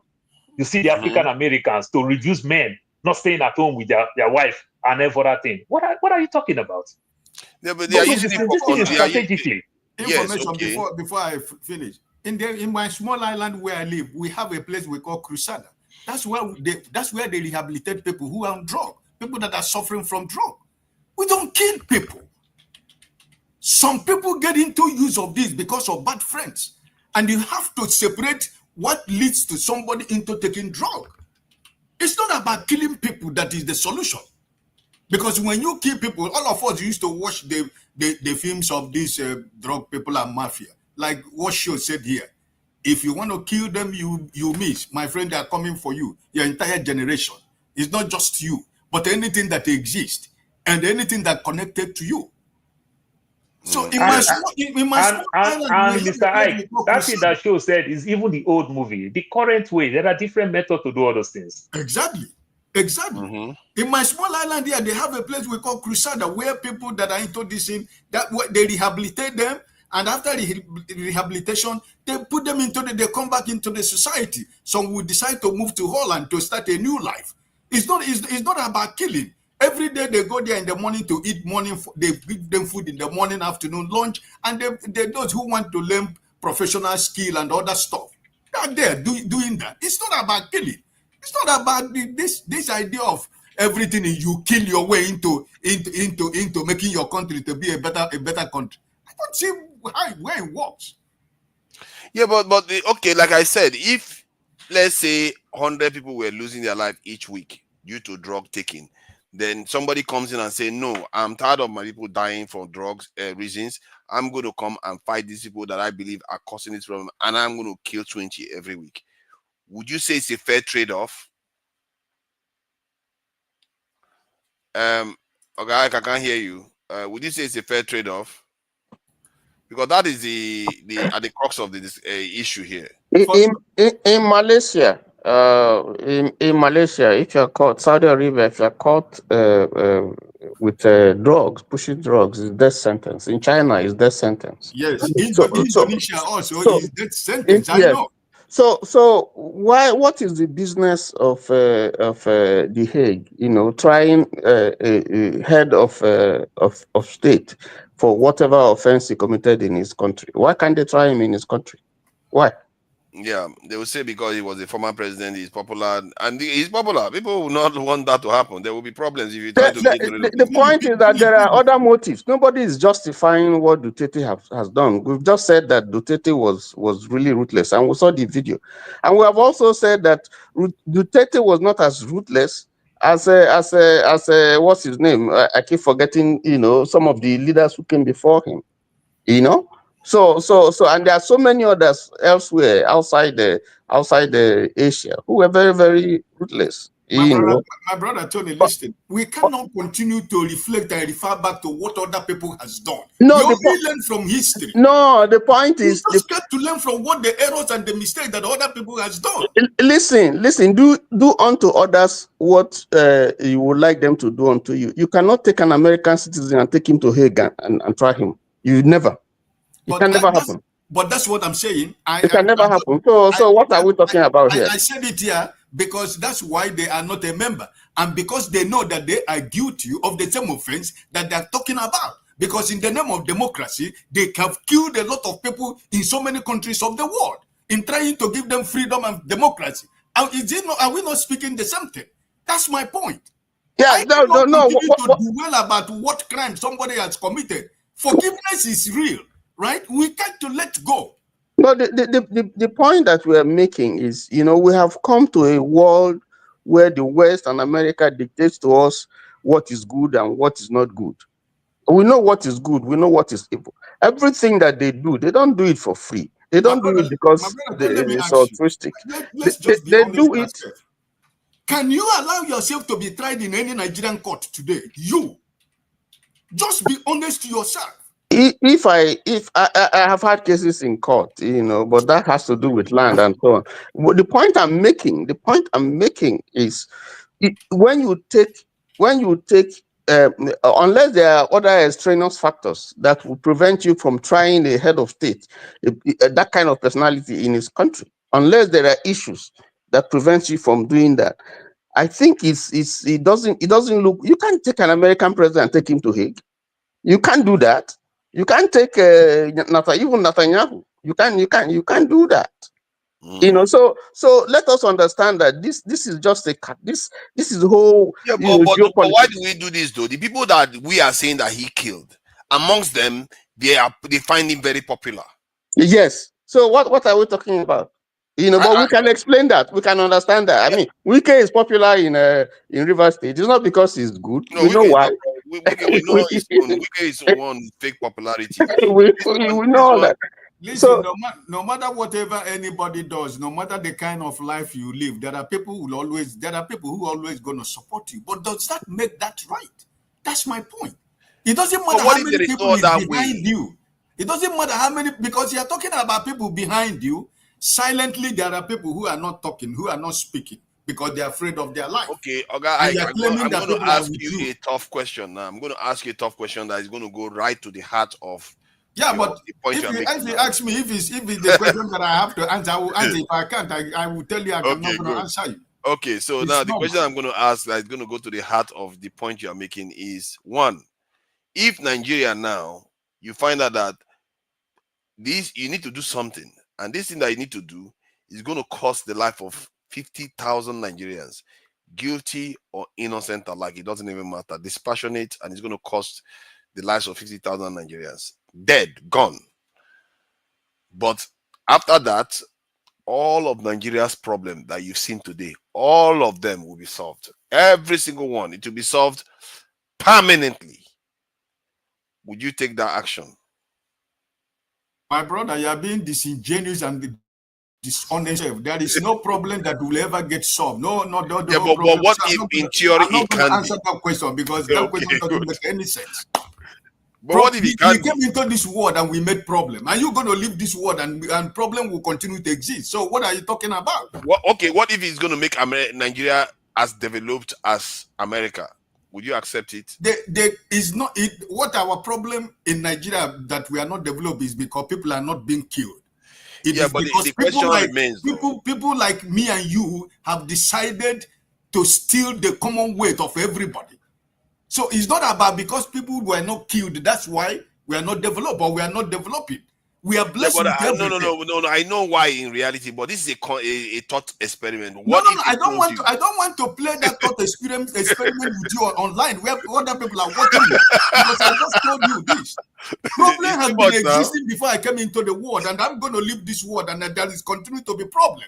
So how am I going to tell you if I kill 50,000 Nigerians, the whole problem of Nigeria will disappear? Who is telling you that? What if they tell you that is going to happen? But who is going to tell you what that? If God told you that? God put it in front of you and says, all the problems of Nigeria will be solved. Do this thing. From Genesis to Revelation of the Word of God, there was no place that God said that problem is not going to continue to exist. Problem is always going to continue to exist. Okay. You mean when God asked the people of Israel to go and smash the land of Canaan, he knows that the problem is going to... Okay, he didn't even promise them peace. He just promised them that they should kill people. It's okay. But God can do that. But I'm telling you, this is my own concept, that what if... Because you are saying it's not right to kill at anything. That's why you don't like Duterte. I'm trying to say that there is a reason why he did it, and there's a reason why the people that you claim that he's killing, they think he's very popular. They see him as a very, very good person. I have to respond to something that Ike said. I think his expression of the atrocities of Duterte, I think is over-exacerbated. And that is what the Western media, like Paul mentioned, if they see an enemy, they over-exacerbate the actions of that person they see as a threat. So I'll give an hypothetical example. My brother, sorry, before you continue, listen, I don't know, I'm a traveler. I love traveling to countries of the world. I'm not speaking about Philippines, not what I read in the book. I have traveled to Philippines several times. I know the country in and out, both the islands in Philippines. So I love traveling. That's my hobby. That's part of my life. So I am speaking from my own personal experiences from the time I started traveling to Philippines and when I stopped going to that part of the world. So you can continue. I'm not looking at the world view. No, I'm speaking from when you go into Philippines, you go to the interior villages and the island. You talk to the common people of the country, not the elite in the capital. No. But the question still remains: if what he did was saving lives, is that a bad thing? Isn't that what police officers do? Sometimes police officers have to take life to prevent loss of life and prevent terror amongst society. Father, if you don't mind, let me come in with that question. I like that question very well. So now look at the Israel and Palestine and look at how America take Osama bin Laden down. America wrote off $6 billion debt for Pakistan. But they lied to us that they take 2 super silent Black Hawk jets and they lost one. They even blow it off. Neither they write off Pakistan debts. You understand? They did a very good work not to affect any citizens in that place, just to take Osama bin Laden. And in the US, when they want to fight drug here, I will tell you, if they catch the ordinary guy who sell drug in the corner side of the street, the corner shop, that ride bicycles and everything, they take you, they go do plea bargain to rope the boss, who will probably be doing some legitimate business, try to clean his money and everything. These are the things they do. Not that you just stand up and want to clean out all these small secondary school kids who sell drugs on the corner side of the street. Immediately, the drug baron will recruit another kid immediately. Do you understand what I mean? They use intelligence. They use you as a pawn to bring the big fish. And you walk away free. That's what they do. But in his own case, he just tried to clean the streets. You can never achieve it that way. You can never achieve it that way. He achieved some success. That's why he's popular. So I think Jide just tried to help my case, but he didn't listen to Jide. This is the power of the media. You understand? So it's like you watch the media continuously, the way you are talking from one side. You are not looking the other side of the media to balance your view. No, do you get my point now? The point you might ask a good question, but that question is a political question. If it's for the greater good, and I ask you, if it's for the greater good, and no country of the world choose to borrow from that part of it. Look, when you get to Singapore, when you get to Malaysia, when you get to Malaysia, before you pass through custom, they still write it there. If you know you carry drug, go use the restroom.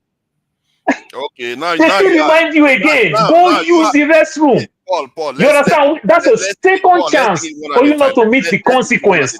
Let's take it one at a time. Let's get straight on this matter so that we can have some, shed some light on this.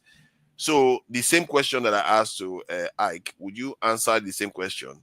If you know when this action you're going to take is going to solve Nigeria's problem, Nigeria will be as developed as America, get whatever we want, everything is going to be good. Maybe not perfect, but just good, very good.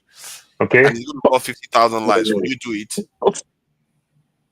So in every matter, there is something called contest. What is the contest behind that thing? I just gave you the context. It's going to solve all the issue. There is context. I gave you the context. It's going to solve all the context. Nigeria will become developed. That's the context. Of course, certainly you will do it. Certainly you will do it. You see, now, why? Certainly you will do it. Why would you do it? You just ask me why will I do it. If it take me to stand up to go to General Hospital and go sack 3,000 doctors and nurses in Nigeria, these are not doctors who bully people, talk down on people, cause people in their weakest moment. If it takes me to sack those people, don't you think I'll do it? But my common sense is supposed to tell me that I'm going to recruit new people to replace them. I won't just go sack doctors and nurses because of their rude and arrogant, and I'm not replacing another one. I won't do that.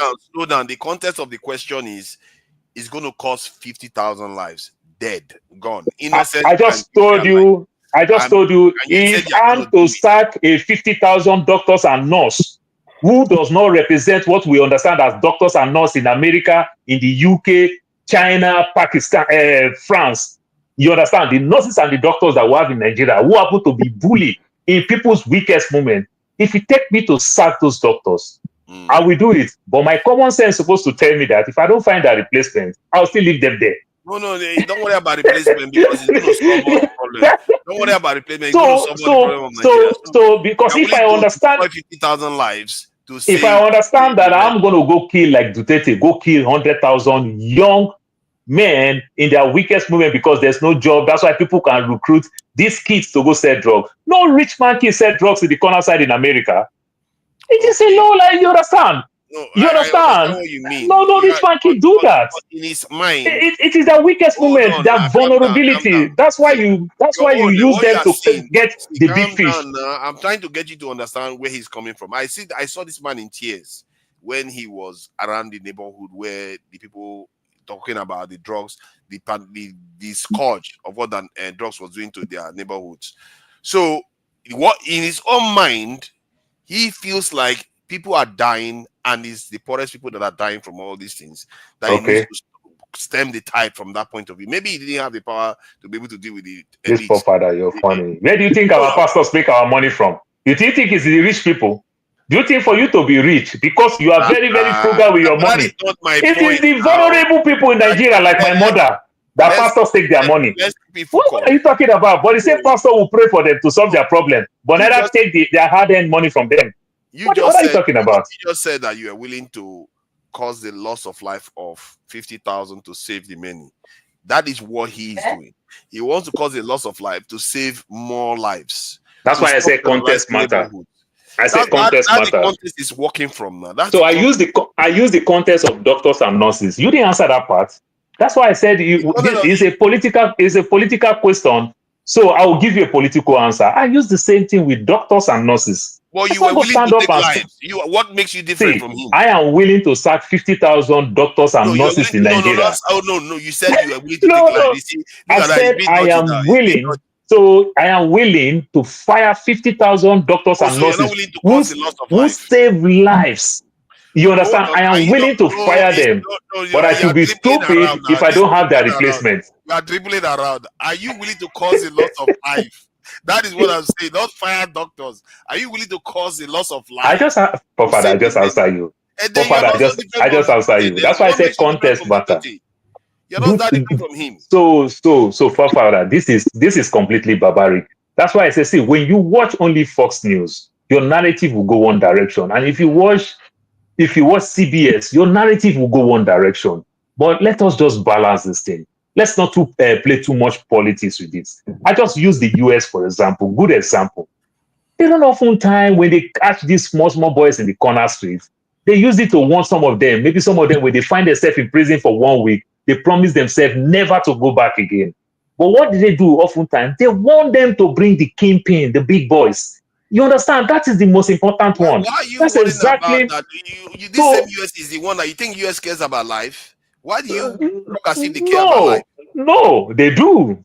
They do. Are you They watching what's do. going on in They Gaza? do. They do when they favor them. They do when they favor them. Look, me, I am not.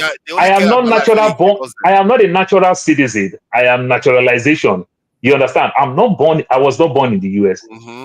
If anything happened to me in places where the US have issues with them, the US will come like hawk. But if anything happened to me where US have good relationship with the people, you see that it will take time. Let's say, for example, that they arrest me in the UK for one stupid thing. My brother, I'll stay there like 5 years. But let anything happen. If they arrest you in Israel, forget you there. Let anything happen to me in countries where US have issues with them. The way US will threaten that country, the way US will take action, because it's opportunity for them to use me as a pawn to fight the fight that is already in their mind. Paul, that's exactly what they do. Just to give forefather a good example, there's this guy that it was purported that Saudi Arabia leader killed him in Turkey. What happened to Saudi Arabia? Nothing. They just made a bit of noise and they became friends again. This is it. But then why are we making it look Duma like Khashoggi? You see, the context of my question is that many of them are judging Duterte, but for taking the actions that he took, and I believe that we are going to do the same with the Nigerian leader that is tough and wants to solve problems, because we believe that when you take life to save lives, it doesn't work. You have to save life without taking life. That is the way many Nigerians think, but it's not true. Sometimes, if you don't have any choice, you have to do what you need to do. Father, you keep playing with this thing. They can take life. That's why the US will use the corner boy, the boy on the corner street, on the corner shop, will use that boy to catch the kingpin, not to keep taking life of these small boys in the street, these vulnerable people who come from single home, who don't know no better, who just want to live. Remember, these kids just want to live. Calm down. You actually believe that the Americans don't know the drugs are coming in, that they are really trying to really stamp out these top people. You know, if they really wanted to stamp it out, they would have stamped it out a long time ago. Father, the new capital of drug in the world today, if I'm not mistaken, I may be wrong, is Sinaloa in Mexico. Everybody knows where it is. They have good food. They have beautiful women. Where is the CIA to go there? The farms, women work there.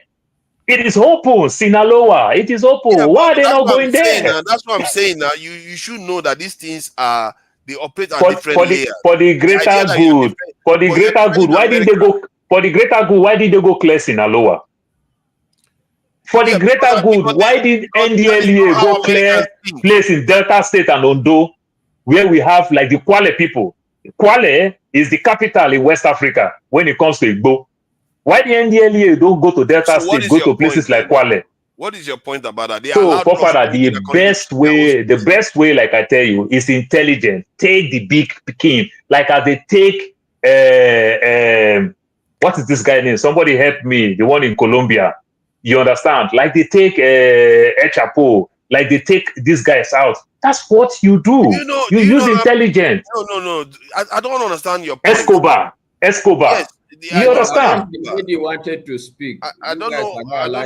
No. She doesn't my brother, go ahead. I'm so sorry. I'm just passionate with it. Sorry.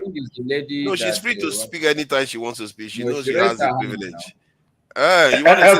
Father, let us quickly round up. I think this topic, she's not so interested in this topic, so that we can find another topic. Yes, we are going to move on. See, the point, the issue is that Americans too, they allow drugs to come into their country and cause problem. You know how many lives, black people's lives, drug has destroyed in America, where if they catch you with marijuana, you end up in jail, and your life, you can't vote anymore. You end up in a prison pipeline or whatever they call it.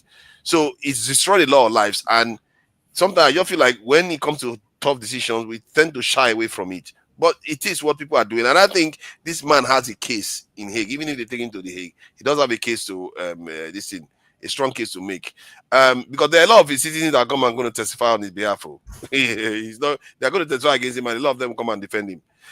Forefather, you should understand when you talk America about that thing, you know Kamala Harris suffered the same thing with black people because of what she did. You understand? As a DA. Do you know Hillary Clinton suffered the same thing too when Clinton do 3 is a strike, put a lot of black people in prison. You understand? So there's consequence. That is the same thing Duterte is facing.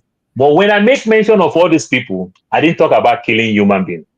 They find other way to punish them, but not to take their life. Oh, you don't know how many lives have been taken. Abacha of blessed memory. Abacha talk one word that I like. Abacha said, dead dog don't bark. Don't go to the level of make a dog don't bark.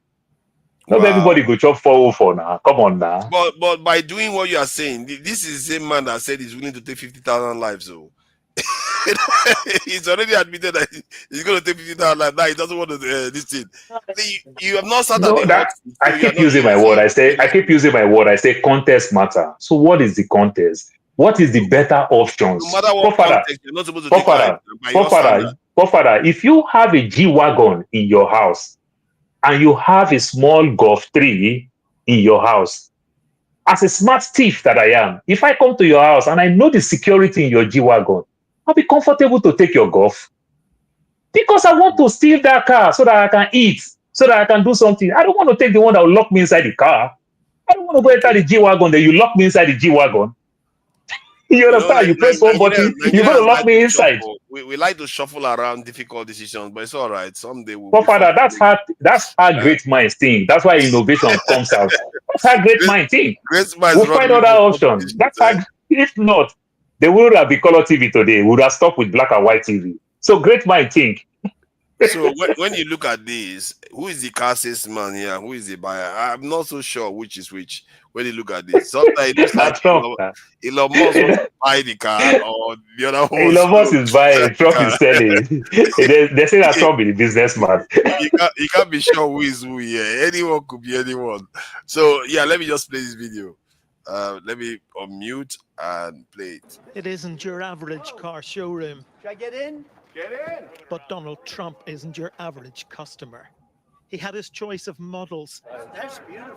When Tesla rolled onto the world's most famous driveway. Everything's computer. I mean, how many people here have lost your jobs because of Elon Musk? We asked federal workers sacked by Elon Musk what they thought of the president's purchase. I become unaccountably angry every time a Tesla drives by now. How do you express that anger? Internally. The president is asking people to buy Tesla cars right now. What's your response? Absolutely not. I will never buy a Tesla car. The Tesla brand is bearing the brunt of protest over Musk's influence. Violent attacks on vehicles, forecourts, and charging stations. Trump says he'll label it domestic terrorism. When you heard an American company, especially a company like this, supplies so many jobs that others are unable to do, when you do that, those people are going to go through a big problem when we catch them. And we got a lot of cameras up. We already know who some of them are. We're going to catch them. Tesla stock has lost half its value in 3 months. Its share price tanked to an all-time low this week. The White House attempting to shore it up with a seal of approval. It's quite something for Tesla that it's now able to list the President of the United States among its car salesmen, with Donald Trump urging Americans to buy this make in support of what he calls Elon's baby.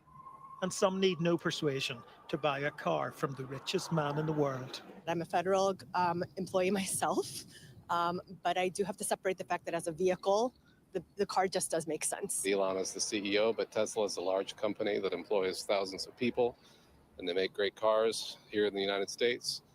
And I think people should just leave it at that. There's much debate about who's really in the driving seat, the president or the man by his side most days. For now, at least, their relationship seems invincible. This is bulletproof. And which model did he choose? The one I like is that one. And I want that same color. All right. David Blevins, Sky News in Washington. All right, all right. You see, you can say whatever you like. At least Trump is trying to support American-made car, not unlike our Nigerian leaders. So, who is going first? Let's enable Bibire to come in. Bibire, are you interested in this Trump business of car salesman? And is he not a patriotic American trying to get them to buy American-made car? Damn all those people that are burning charging stations and the Tesla cars. What has he done to them? What do you make of it? Oh yeah, thank you for giving me an opportunity on your platform. Um, yeah, it was just comical. I find it very funny that because I don't know when Trump, you know, is in love with EVs because he has always been against it, and he told his supporters that they don't work. So I don't know when he got interested in EVs. So especially doing it where he did, like the time the White House lawn to parking sale. He's a salesman, so yes, but it's just at this point everything is just ridiculous. So it's not shocking anymore. And the part that even that was funny to me was, he had a little note on his hand that he had in his hand, rather, that he had the pricing. You can pay like a so amount monthly, like, Yeah. like based on a car payment. I found that very funny. If he's promoting EV cars, it's understandable because Biden actually did that too. Mm-hmm. Promoting EV cars when he was, about when he passed, True. was it like Inflation Reduction Act or something? I think it was when he passed one of his main policy. So he did that, but he didn't. It wasn't specific about one product. He was talking, in general. He had different brands, and he drove them. Well, but do you think that it is fair for the president, given that he knows full well that it's his politics that is damaging Elon Musk? So maybe is he not like trying to help a friend that supported him politically to so that his business doesn't fail? 50% reduction in share prices, that is a lot. But that is not a job of the president, especially American president, to do to promote his friend. It's actually unethical. So I don't know. Trump, they just kind of normalize everything about Trump. So Mm. it's unethical. It has never been done before. Okay, okay, let's put it this way. Yes, it's unethical to promote his friend, but okay, let's take the friendship out of it. I think that's a fair point you made. But how about the fact that it's affecting an American business But because the American business supported him? is the business not affecting American people? Is Elon Musk not affecting American people? And this is not just in America. Don't forget. Don't forget that the sales of Mm. Tesla has gone around the world. It's not just America. So Mhm. it's not about. See, I'm even tired about talking this man. I don't go into like the petty things that he does, even though this is a big deal.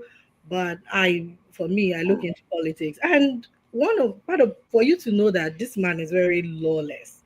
This man has made an obscene amount of money since he has become the president. He's a grifter. I don't know if you can if you sign up for, because actually our friends that did that sign up for his email, and they get emails every time. He's telling people to donate so that they can have lunch with him, which is a lie. Telling people to buy black card or gold card or something is always asking, grifting off of his supporters. And these people are complaining about the economy. Mm. People are complaining about the price of things, but they are giving, he's taking their money, even as the president.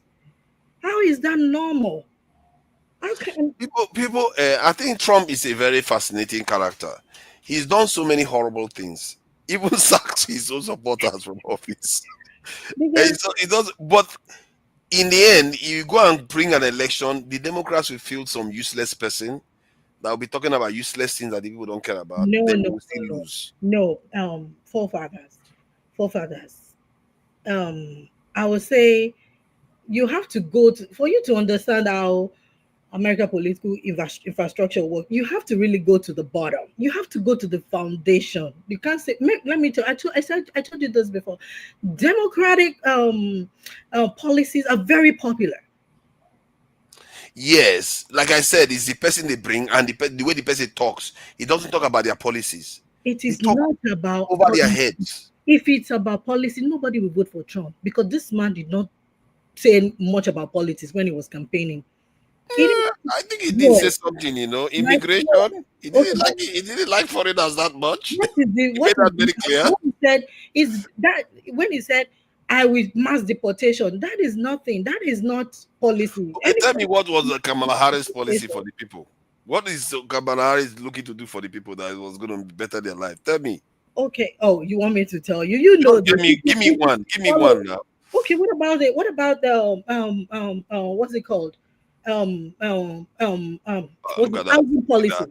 You see, I didn't blink. When you No, tell me about Trump policy, I just told you no, the guy. no. What You see about how Social smooth he is. security, Medicare, that's the thing? What Oh, look is at that. housing policy? employment. It Policy took, that it it took you talks how many seconds to think about that one? Eh? He didn't answer quickly enough. What Eh? about child tax credit that is killing a lot of Americans? You know, the moment it took What you more about than 5 seconds to tax answer the credit question, that is you killing a lot already of lost it. Americans? No. See, What about child? Hold on for this. mhm. What about child care that is Childcare, bomb pit, so very, many. which is very, very important. Infrastructure. Yeah, but then why do you think they lost then? That is what I'm telling you because I don't do like little things. That is why I told you that you have to understand American political infrastructure. Let me tell you, and I said it the other time, Democrat will continue to lose. You know why they'll continue to lose? Republicans they've put down the machinery that Democrat. I don't even know when they'll beat that machinery. This machinery that Republican has been in place for decades, from the time of desegregation. This has been going on. Do you know how it is to pull out people that are hungry? The Republicans go. That is why I told you the other time that they fight culture war that brings out anger in people. Yeah, but Democrats have ruled the country longer, so they have a way of quelling it. It seems you're not paying attention. I don't know what you're driving at. You're not I'm paying trying to say Democrats rule the country longer. If you look at from the time of Clinton to now, Democrats have been in office for longer period than Republicans. I am telling you that these Republicans go as far way back. They have been putting all of this in place for it to work. For instance, I asked someone the last time, give me 4 Trump policies that actually help people. American people. I'm not talking about foreign policy now, because that's a different conversation. I'm talking about American policy that actually help people. Because if you look at it, this man is dismantling everything that works for Americans. And he's saying American first. Or not even Trump alone. Give me Republican policy that actually help people.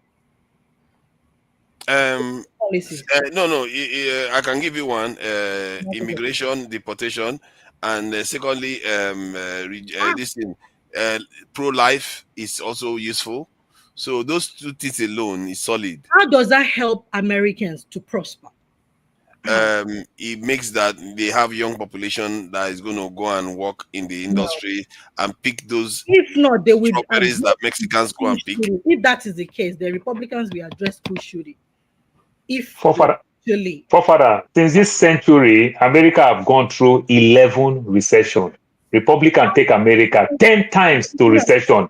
Democrat take America 1 times to recession. Democrat has been growing surplus more than Republican. Remember, Clinton led the economy in surplus. Bush take them back to recession.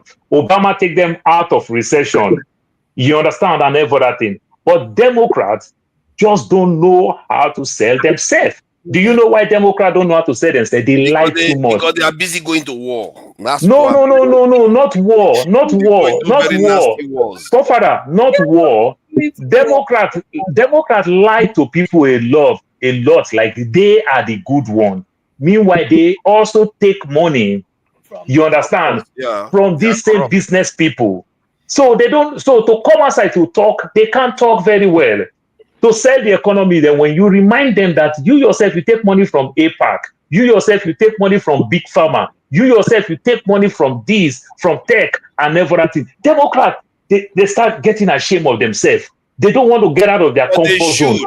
But Because they forefathers, should. They don't know how to sell themselves. But forefathers, But the truth forefathers, is that Democrats I want hold to the use, high moral ground. Sorry, Dexter. Let I Bibiri want to finish. use one of Trump's current what is currently doing, because let's even not go into details, because like I said, if you want to understand American political infrastructure, you have to go way back. It's deeper than what you are seeing. That Democrat, if they continue this way, they will continue to lose, not because their policies are not popular, but because the machinery that is in America right now, the political machinery is working against them. So So yeah, what would you recommend for them? I'm not they have their what's it called, consultants. Please let them go to them. They my pay them. sister, you are making mistakes. See, black people just started voting newly. Women just started voting newly, if we want to use American election in certain ways. What do I mean by that? Everything that they promised these people for years and years and years, now it started getting clear to them that they promise us all these things, but they never do it.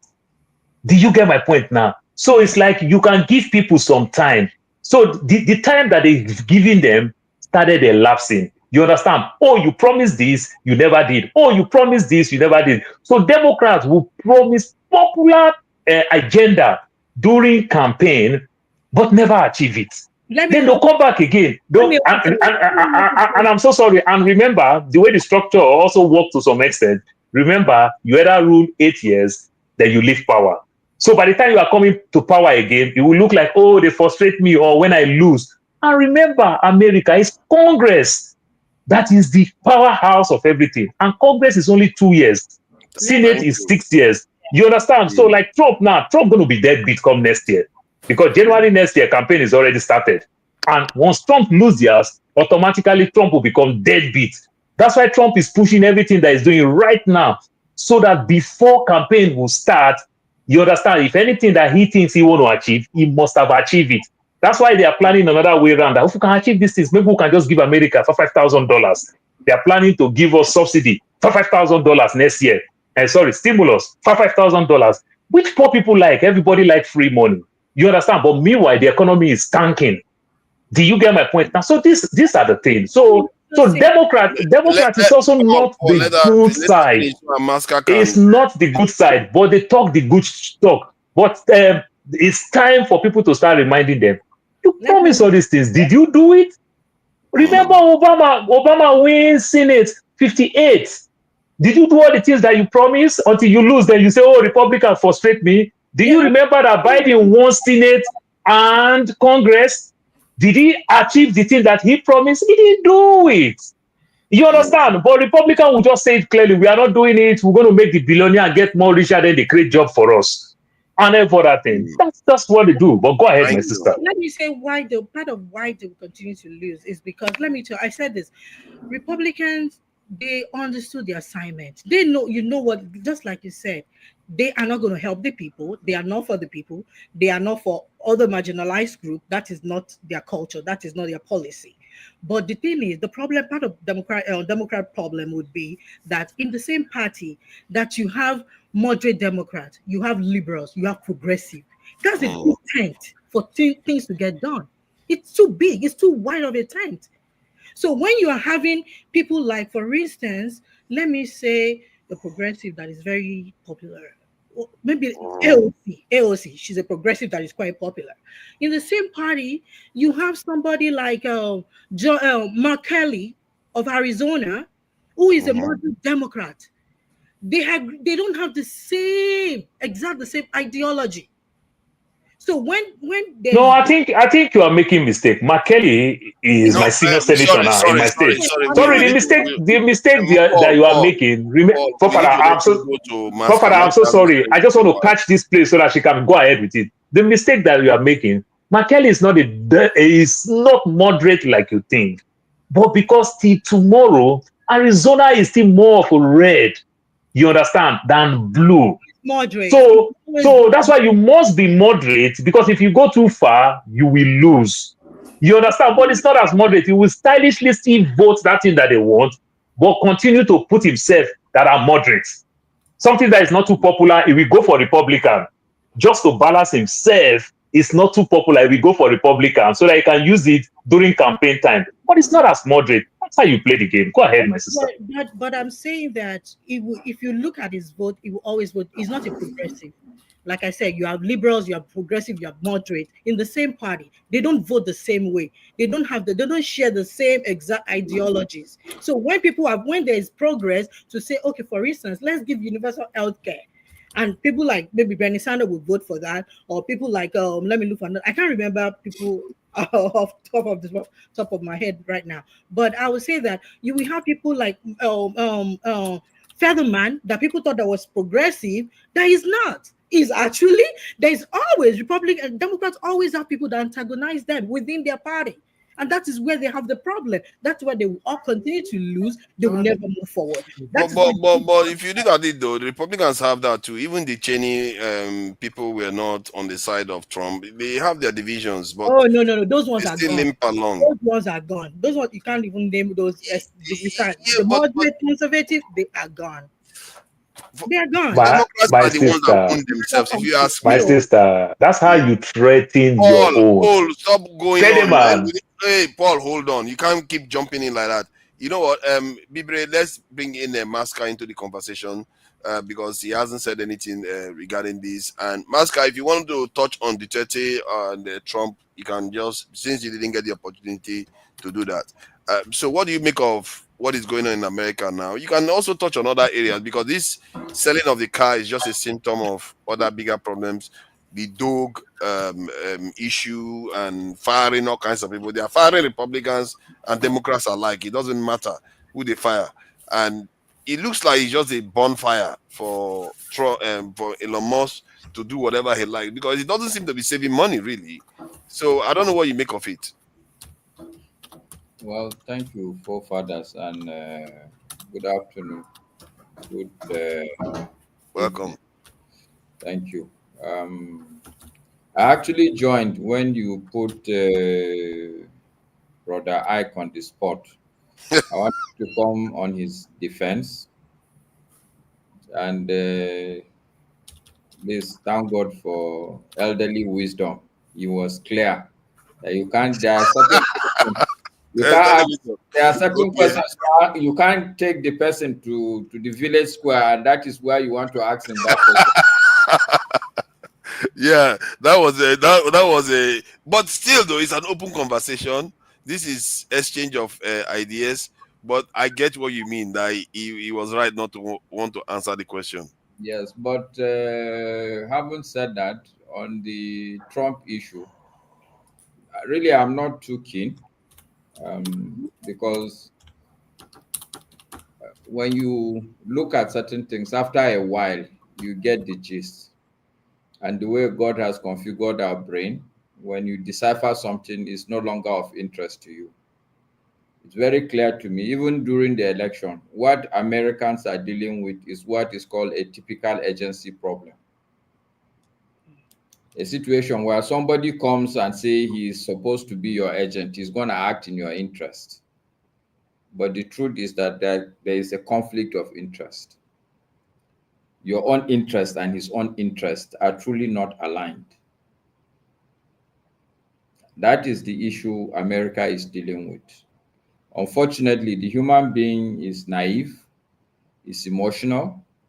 We have short memories. Okay, the same set of people that voted out the same Trump. I don't know what has changed about the man, but people are voting him back again. So look, They voted him back because they saw what Biden was like. No, that's not. They had bias reports and said, you know what, we prefer that guy that is a convict over these crazies that we went and elected. That is what happened. They saw this in Trump and they said, oh, this Trump is too much trouble. After all, Biden was the vice president of Obama. He looks okay. Let's go for Biden. Then they saw Biden for 4 years, like, Jesus Christ. We are not having this. They are all crazy. They went back to Trump. That is how bad they were. But again, but let me just take with the Trump issue, because the issues are the problems America is dealing with. They are multifaceted problems. They are not easy problems. They are not on the surface problems. Okay, because even the democracy we are talking about, the issue with America now is not just an American problem, it's an issue with democracy itself. Some of the issues with the system are beginning to come to the fore. I've always insisted that one thing I don't like about democracy, the way it's been practiced, especially in America, and we in Nigeria that have copied the American system. Right from my childhood, it's always present to me the devil or the deep blue sea. I remembered when I think it was during the Shagari, I was not old enough to know what's going on. But if you put Falai and Obasanjo for me, honestly, what do you expect me to do? These are not choices. But these are the two people you're saying I should vote for. These are not choices for me. Or you put Buhari and Goodluck. These are also not choices for me. Sorry, I was saying, but that's democracy now. You have to make a choice. No. What I'm saying is that see, that's what is throwing on the table. So something is wrong with that system. If it's going to give you Biden and Trump, that you have to make a choice between Biden and Trump. Sometimes you want to go with the one where the king goes and has a crazy child. So the question I ask myself, are these the two best Americans, honestly speaking? How is it that they are the best? How is it that these are the two people that everybody in that country must vote for? How do they reach to that point? They emerged. Whatever you like, you might say whatever you like. They are the two best. Good choices. But anyway, like I said, for me, let me stick with the issue, the question you asked. The issue is an agency problem. Trump is not going to serve anybody's interest. That guy is a narcissist. He does not. I don't think he understands that there's anybody who knows better than him. He has so much belief in himself, and that in itself is a major issue. When you get to know a lot of things, you begin to be afraid, because you begin to realize what you don't know. Every day you realize how big it is compared to what you know. This is the reality. You know, the whole world believed that the world was flat. You get what I'm saying? Yep. So one day you come to realize that this world is round. A lot of the things that Trump believes in, and he believes wholeheartedly. The problem I have with him is that when he believes in something, he doesn't understand circumspection. When he believes in something, he goes all in. And that is the truth about life. Is never like that. Life is never like that. You may think you know, but the truth is that we always have a blind side. Yeah, but it seems to have worked for him somehow.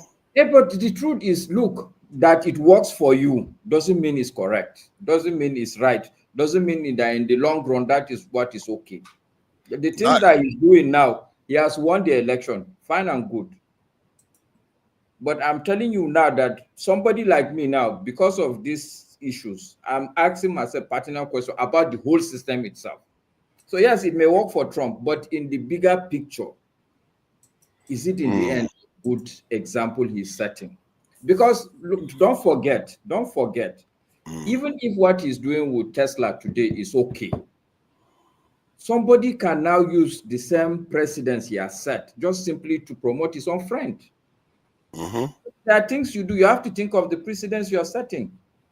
There's some truth there. Because you can do it because you believe it's in the interest of the American people, but clearly there's a conflict of interest. How can you single a single company out? I think you are oversimplifying it.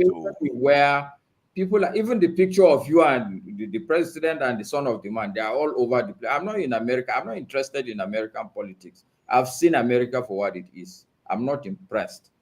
Okay? But I'm just saying that even somebody like me that is so far uninterested, I could see it's there. If you know what you're doing, you can't set that kind of precedent. Somebody who it's obvious that you have sentimental attachment to. You want to go? No, you can't do it. And there are a lot of other things you can do. Okay, I get your point though. How about the other aspect that this is an American company which is a major manufacturer of electric cars in the West? As a matter of fact, It's not the same. No, sometimes what I don't like you. I understand what you're doing, okay, but sometimes you also need to check your questions because this is the same. No, this is the same America that is Microsoft is their own company. Mm-hmm. You know about antitrust? Yes. America is not a place just because you're an American company, so that's it. Anything goes. No. You do back. Look at what they're doing to South Africa because of South Africa is punishing Microsoft. Sure. You understand? What about that? That Google. it's an American company doesn't mean anything in America. That's one good thing about that place. There are a lot of good things about America. When I say America, it's the concept of what America believes in. But we are now seeing that all these things are facade, which is what I've seen for a long time. Almost all my life, I work for an American company, and at some point, I get to understand that they will tell you, don't do this, don't do that, don't do this, don't do that. But they will do it. But our global CEO had to go and sit down and forfeit a lot of things because of all these corrupt practices. And you then sit down, you ask yourself, like, look, the whole thing is a charade. But back to what I'm saying, there's an agency problem. Trump said that he's acting in the interest of America, but there's a conflict of interest. If people look deeply, they will see. I can see it clearly. There's a lot, but see, I think sometimes we blame Trump as if he is operating in a vacuum. You said it yourself about democracy, it's about choices. And the other side was so terrible. That's the period. That's exactly what created Trump. The other side was so terrible. This human being that is so horrible, they couldn't even present somebody decent enough to defeat him. I don't agree with that. I think it's just the result tells you the story. Is worse than He didn't rig the election. He didn't rig the election, so the result tells you the story. If you are not listening to what the people are telling you, then what else do you want? Forefathers. Okay, what I will tell you, people supported Hitler. Mm-hmm. Okay, don't go about throwing some lame pedestrian. But that is valid. Hitler won the election. That they voted for him doesn't make him good. People supported Hitler. Then you have to, even the same thing I would say to those people that were supposed to oppose Hitler. They were so terrible that people voted for Hitler. That is the problem. And to be fair, in the case of Hitler, Hitler was actually quite popular. He did a lot of popular things. He revived the German economy when they were on their knees. It's not even the same case as Trump. Trump has been crazy. He was a convict. So let's see, forefathers. This is where you should learn the lesson. Okay, when Hitler was on the ascendancy, people were thinking that, oh, this is good for Germany. Today, did Hitler move Germany forward, or did he, in the end, ultimately drag Germany thousands of years back? Just imagine. Actually, either way, he moved Germany forward. Forefather, Germany is literally begging France to help them with nuclear weapon because of what Hitler did. Germany can't even get nuclear weapon. You understand? So in the future, posterity will judge you. And what is he judging Germany today? Where did you get that one? Germany is one of the nuclear treasuries. America don't want them to get nuclear weapon. Yes, they may not want it right now. So why? Is it not because of Hitler? It's not America that doesn't want them to. If Germany wants to go nuclear today, they can go nuclear. No, I'm not disputing that, but America don't want them to get nuclear. Of course, America doesn't want most countries. Of course, that's what I'm saying. And it's their highlight. Why did they don't want them? It is because of what Hitler did. That's all I'm saying. That's a long time ago. I think now the only reason why they will not want them, they want to dominate Europe. Is the principle we are looking at, forefathers. You see, this is the principle. This is the problem with Trump. He's short-minded. He's narrow-minded. So what I'm simply telling you, and so are the Democrats that went and put Kamala Harris and left this kind of. They are short and narrow-minded. Again. You are doing this. Why are you saying I'm doing that thing again? You have to take responsibility. Let's say you are a Democrat now. You don't want forefathers. You need to stop. Forefathers, you need to stop. Can you please? No. Just a minute.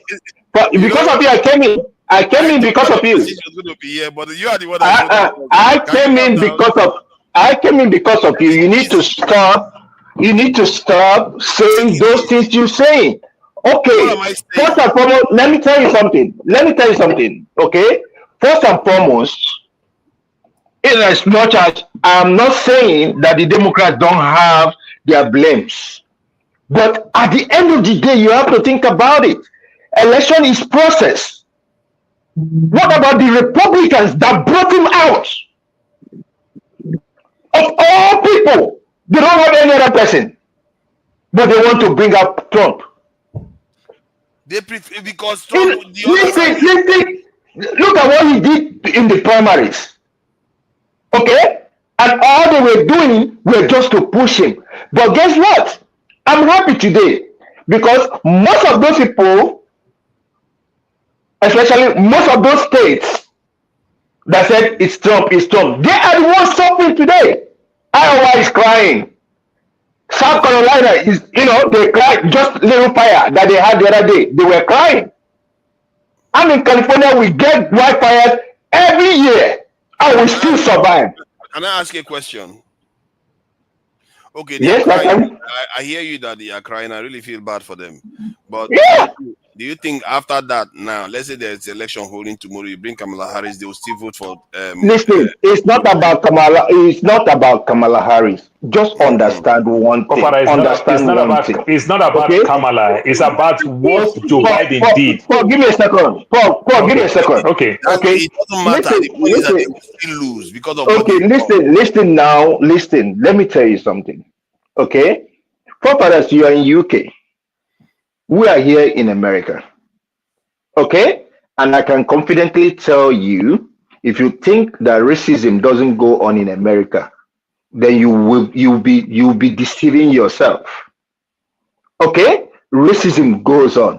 And remember, Kamala Harris only came in when it became very obvious that Joe Biden can no longer pull.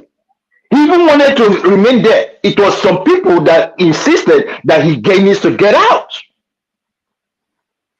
Okay, because look at the debate. What he did there, that broke the camel's back.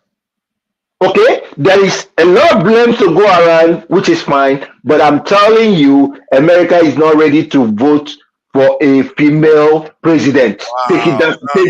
I am telling you. Maze Praise, I think I want to disagree with you to some extent. So me, I want to take it down a little bit. Now you understand very well that there are 7 swing states. Now among the 7 swing states, remember Biden won Arizona. Remember Biden won Wisconsin. Remember Biden won Pennsylvania. Now Pennsylvania, Arizona, there is war going on in Sudan. We have good percentage of Sudan in Arizona. You understand? The killing, the Israel thing, the killing and everything. You are hurting the Muslims, these Arab people. A lot of them, a lot of Iraqis are in Arizona. People don't understand. They have almost 3,000 Iraqis that they brought here. They have almost 5,000 Sudanese that they brought in Arizona. And Joe Biden won Arizona with only 10,000 something votes. You understand? Over Trump. You understand? This is a swing state. Michigan, the home of Arab. Can I say something to you? No, let me just land with this thing. To you? Right? Okay, you go ahead. You just don't want to make me finish, but go ahead. Now you mute yourself. You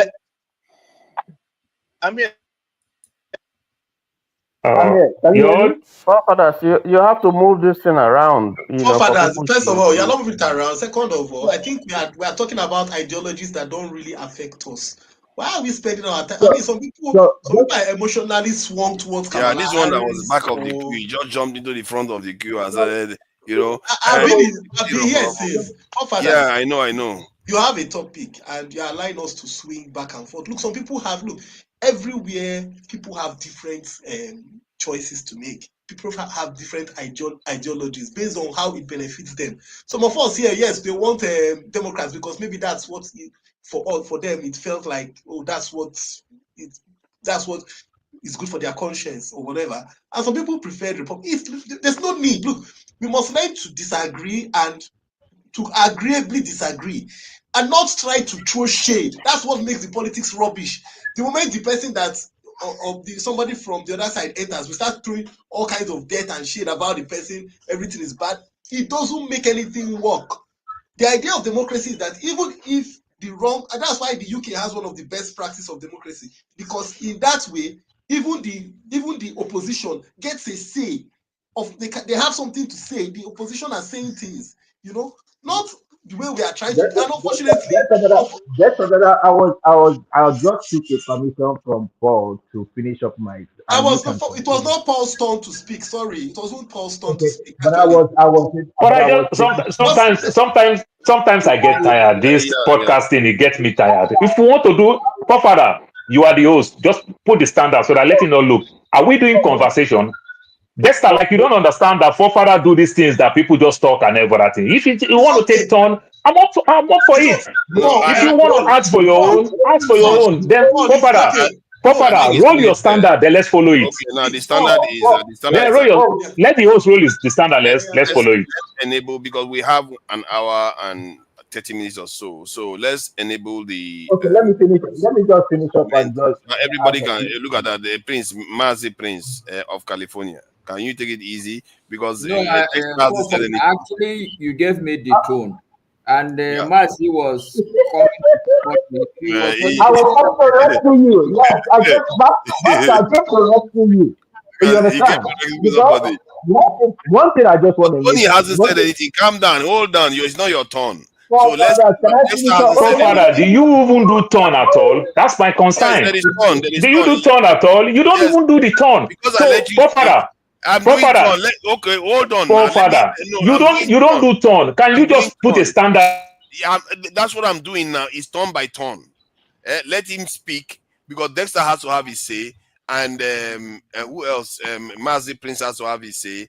Then we go back to Tony. Tony hasn't said anything for a long time. We've just abandoned. Then we can have a more relaxed conversation before we close out. You see, that way, let's just have our own say first. Dexter, Mazi Prince, Tony, then we relax it a bit. And so you won't give me. So if I didn't force myself to talk one or two things, I've never spoken since. And I'm here before all these people. You see how it works? No, that is true. I'm here before every one of them, but you still place me on the last burner. Because you have been talking all the time. You know that. Okay. Father, sorry. Masca was saying something. I don't know if Masca has finished speaking, but the point is that everybody has started jumping in. So Masca, had you finished speaking? So let me just if you still had something to say. Because I finished with the topic. The only thing I want to say is that Paul and forefathers, the two of them spoke for 1 hour. So Paul cannot say that he was not No. I disagree. See. Let me tell you. Forefather make it hard. You're bringing him into the conversation. No. See. I will say it. Look, forefather. Hold on. You may not understand the type of person that I am. If you guys follow this show a lot, watch me very well. This is Paul talking. You will not see me when so many people host. You understand? If I'm not welcome, I take a bow. My time means a lot for me. You understand? But forefather will talk. Forefather make a conversation.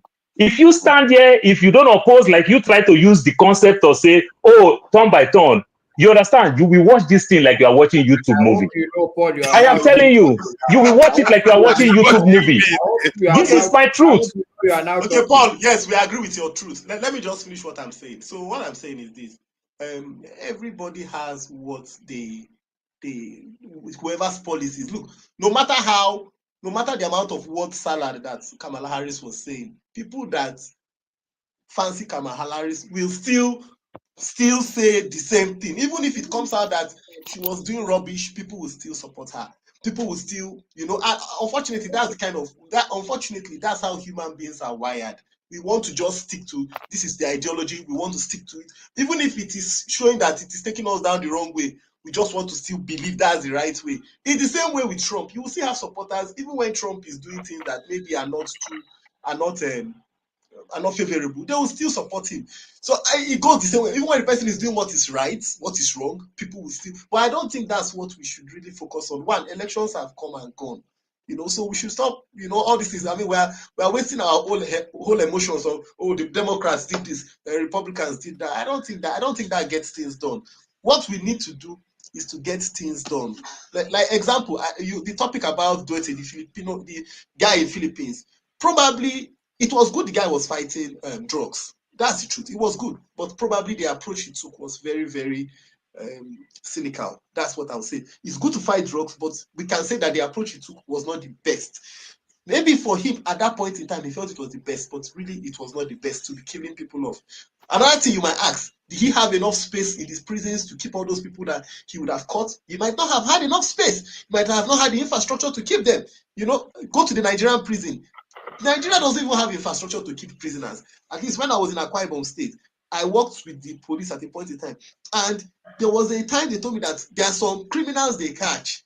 They will not have space when the ESP brings the criminals to the commissioners. The commissioner will say, "I don't have space, so I don't have space for these people. I cannot even feed them." Sometimes they will just take those people to the back and tell them to dig a hole. When they finish digging the hole, they shoot them and they bury them there because they don't have space. So do you have the infrastructure to keep? I mean, America, to even house prisoners, America has a prison cell in where Guatemala. Yes. So it's a lot of infrastructure to keep people. So the way we are judging Duterte, we have to agree that the way he handled the case might have not been the best, but he had a drug problem. The same way Nigeria today is facing a drug problem. Statistics show that over 14 million people are using drugs in Nigeria. So we are sitting on a ticking time bomb, whether we like it or not. Nigeria is sitting on a ticking time bomb. So that's my own take on the idea of Trump. Let us leave Trump to govern. Whether Trump is there for 4 years, let's leave him to govern. And all this idea of coming to throw shades, it doesn't really help. And unfortunately, many people are throwing shades based on because my candidate did not win. And then it's not like everything Trump is doing is bad. Everything he's doing is not bad. But because of our bias, we want to now say everything is bad. I think what we should do as first of all, as if you want to make the right choices, you have to judge things on a case-by-case basis. Where he's not doing the right thing, we call it out. Where he's doing things that are okay, you call it out. Number two, Trump is working he has his agenda. Trump made it clear, America first. Look, for some of us, unfortunately, we come from countries where it's underdeveloped and we are used to handouts. So when another man comes and says America first is not going to give handouts, all of us become angry about it. We are very angry about it. But look, if you listen to Ngozi Okonjo-Iweala when they had at the AU summit, she was upbeat about it. In fact, she was happy. She said Africans should be happy about it. That now that Trump has said America first, it is now time for Africans to dig in and make their own countries good. Because this idea of going for handouts, everybody's, the handout they're giving you, you're happy about it, but you don't harness your own resources. You don't harness Nigeria has the youngest youthful population in the world. That means that if you carry that population of Nigeria and take it to the Western nation, that means they will be able to plan for the next 100 years. The youngest youthful population in the world. That means that Nigeria has the best workforce for the next 20 to 30 years. That is enough to tell you that you can bring all the car manufacturers, everything can be manufactured in Nigeria. That's the way we should be thinking. Did you say that Okonjo-Iweala supported the US aid withdrawal? No, when she said, she didn't, like, she wasn't crying. She said African countries should not go and cry. They should wake up. Like, it's a time for us to wake up. And it's time for us, look, one thing she said, look, do you know that Africa is sitting on billions of dollars of pension? Africa, she said, we can harness billions of dollars of pension. Okay, look at the youthful population in the world. That is pension. So that means that the people that are retiring now, their pension is secured because you have a population that can work.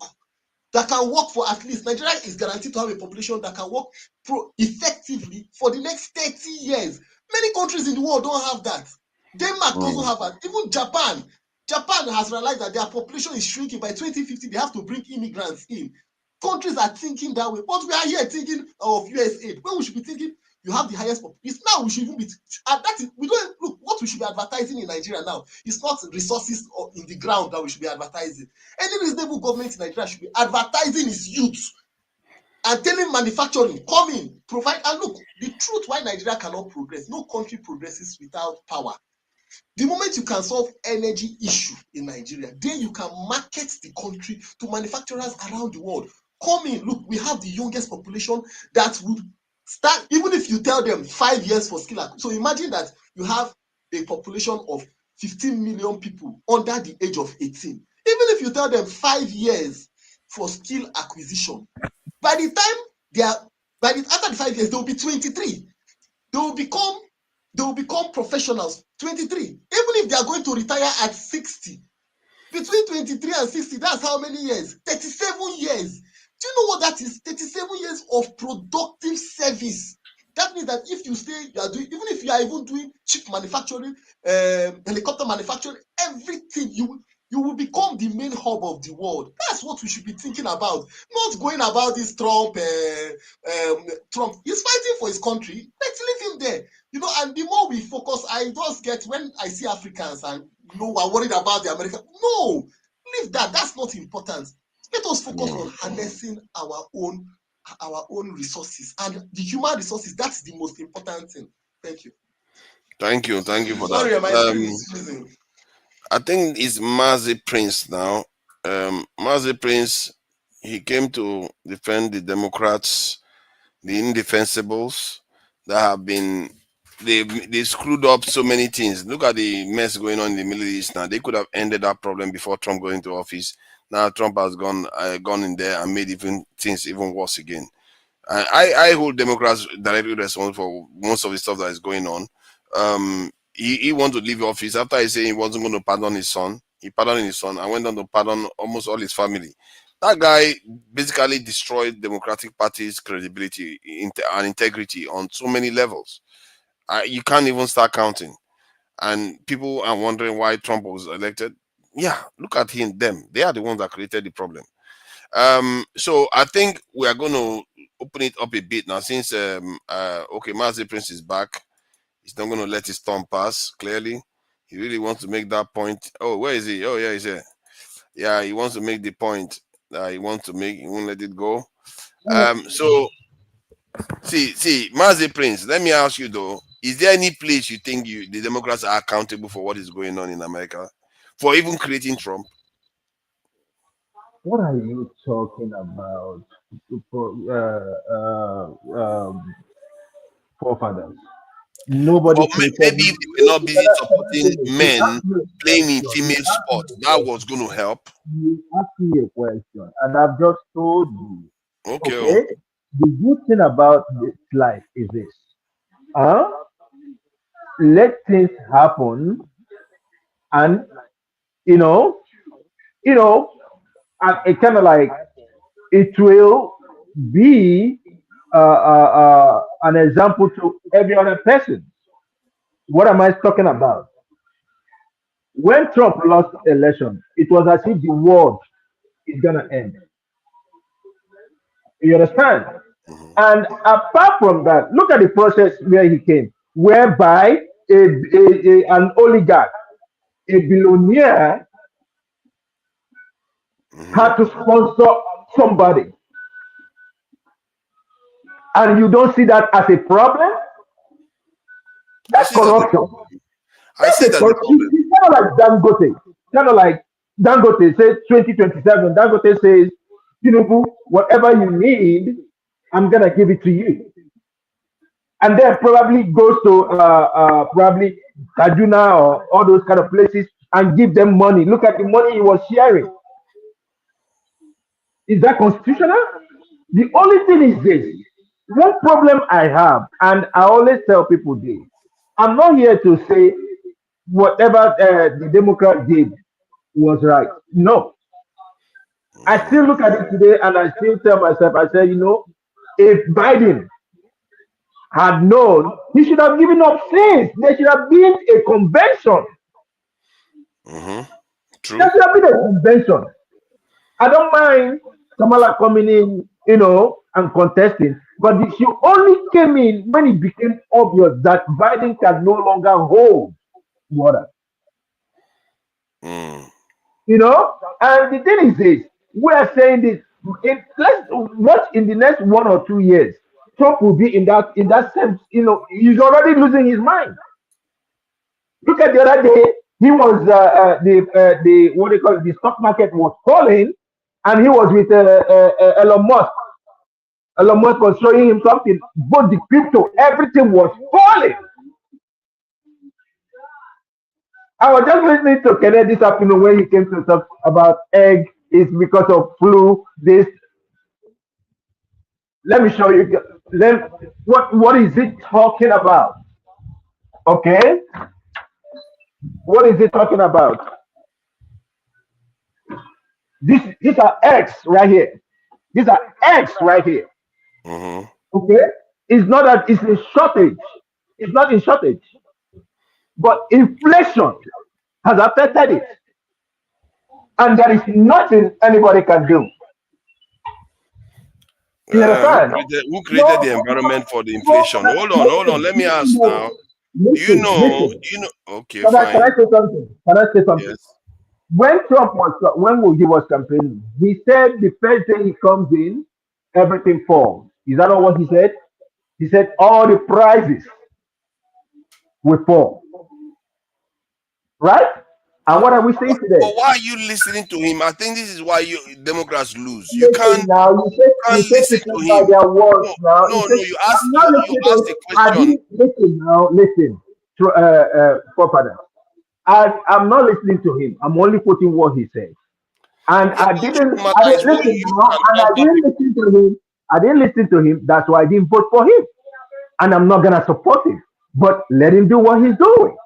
The only my happiness is that we will all sit here and we will all reap the benefits of whatever we did. Even Paul too, I'm even angry at Paul that wasted the vote. But that's his choice. That's Paul's choice for voting Jason. I have a Why? friend of mine. I have a See, friend of mine who's in the Navy that voted for Jason too. And today, when we're talking about the other day, and then we're talking about the cost to the vet. Guess what I told him? I said, "Meh," to him. oh, look He at said, that. Why not?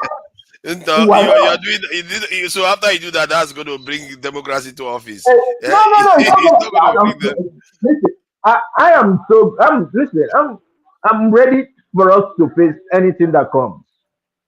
Mm. And I'm here to say I told you so. I know I'm not gonna say that to anybody. Whatever they've chosen him and we'll live with it. That's the consequences. Those in Arizona that Paul is talking about, the Arabs or whatever they're talking about. Look at what is going to Gaza today. They're moving them. He's getting ready to bomb them. The war in Israel is not a coincidence. It's not a coincidence. It's something planned. Who started the war, please? Oh, just mention who started the war. What are we talking about? That the fact that Other the Democrats the now. Hamas did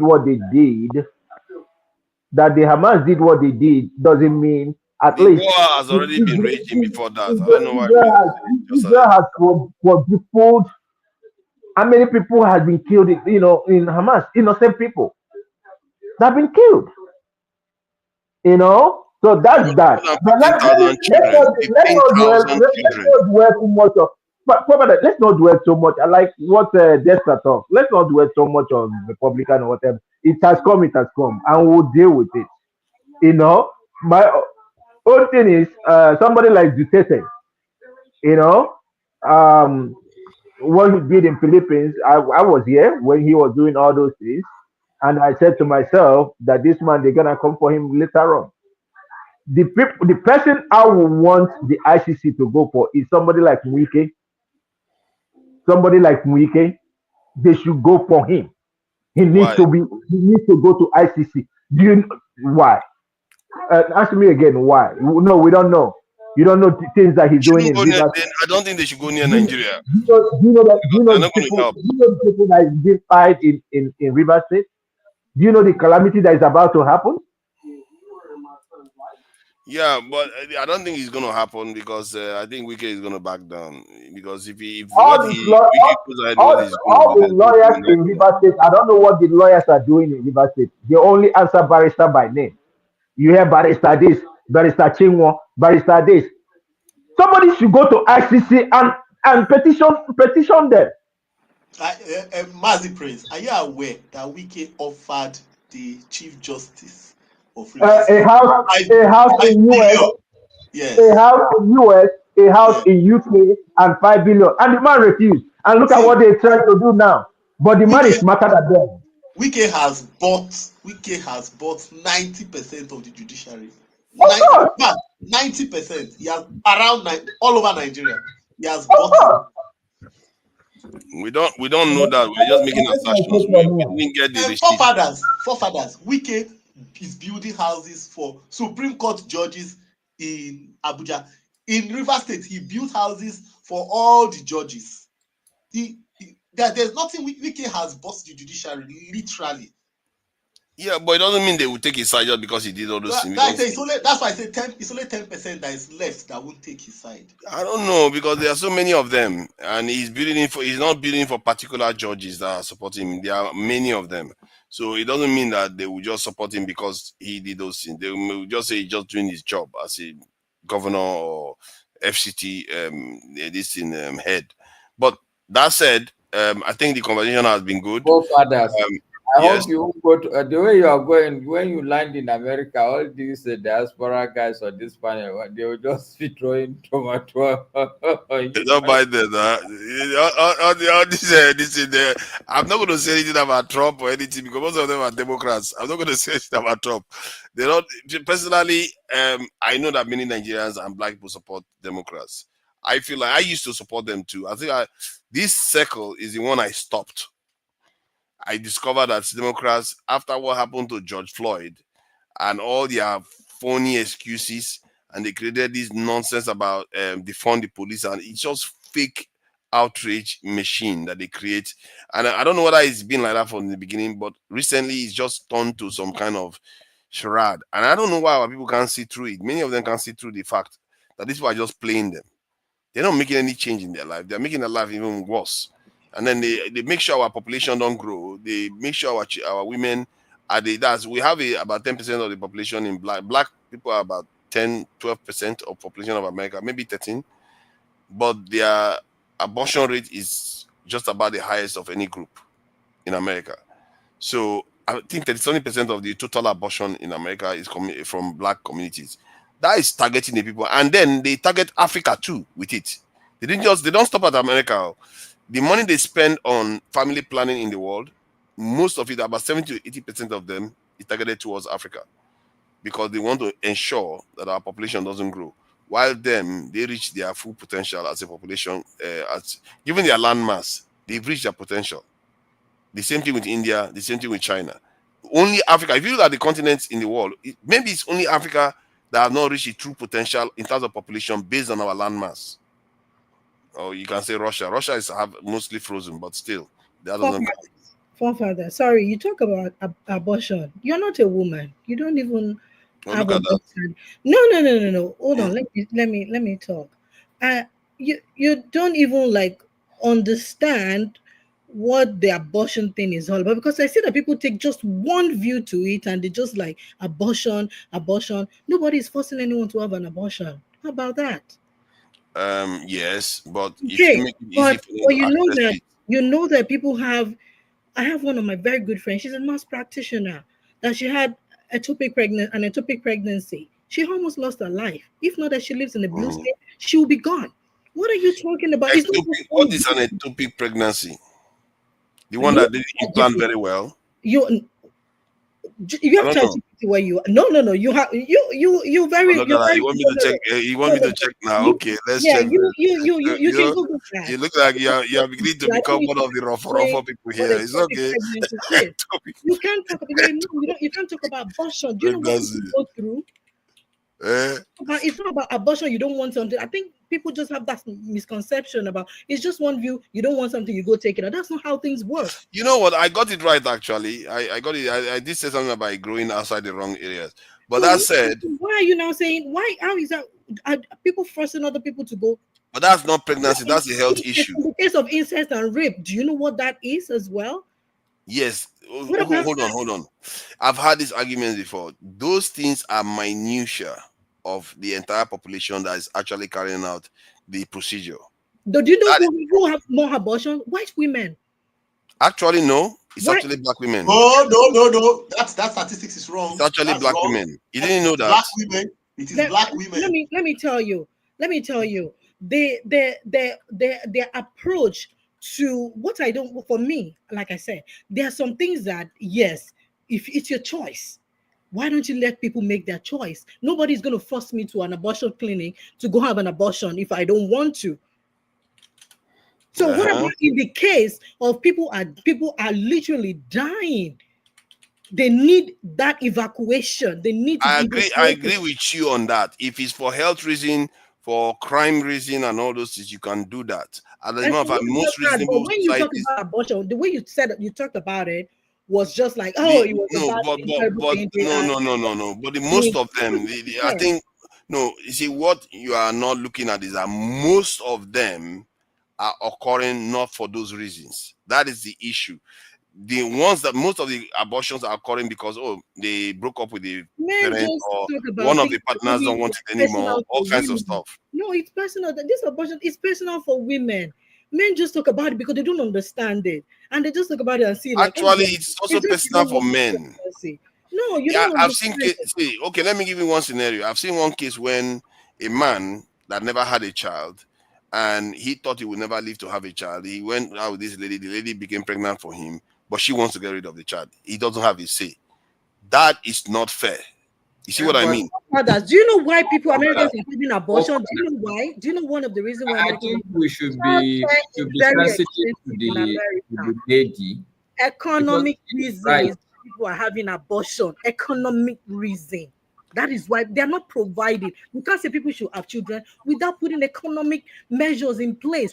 Then don't go and do the deed that go and get you pregnant. Talking about the men should stay away. Men should have. So now you are okay. Then they should stay away from each other. No, men should have vasectomy too.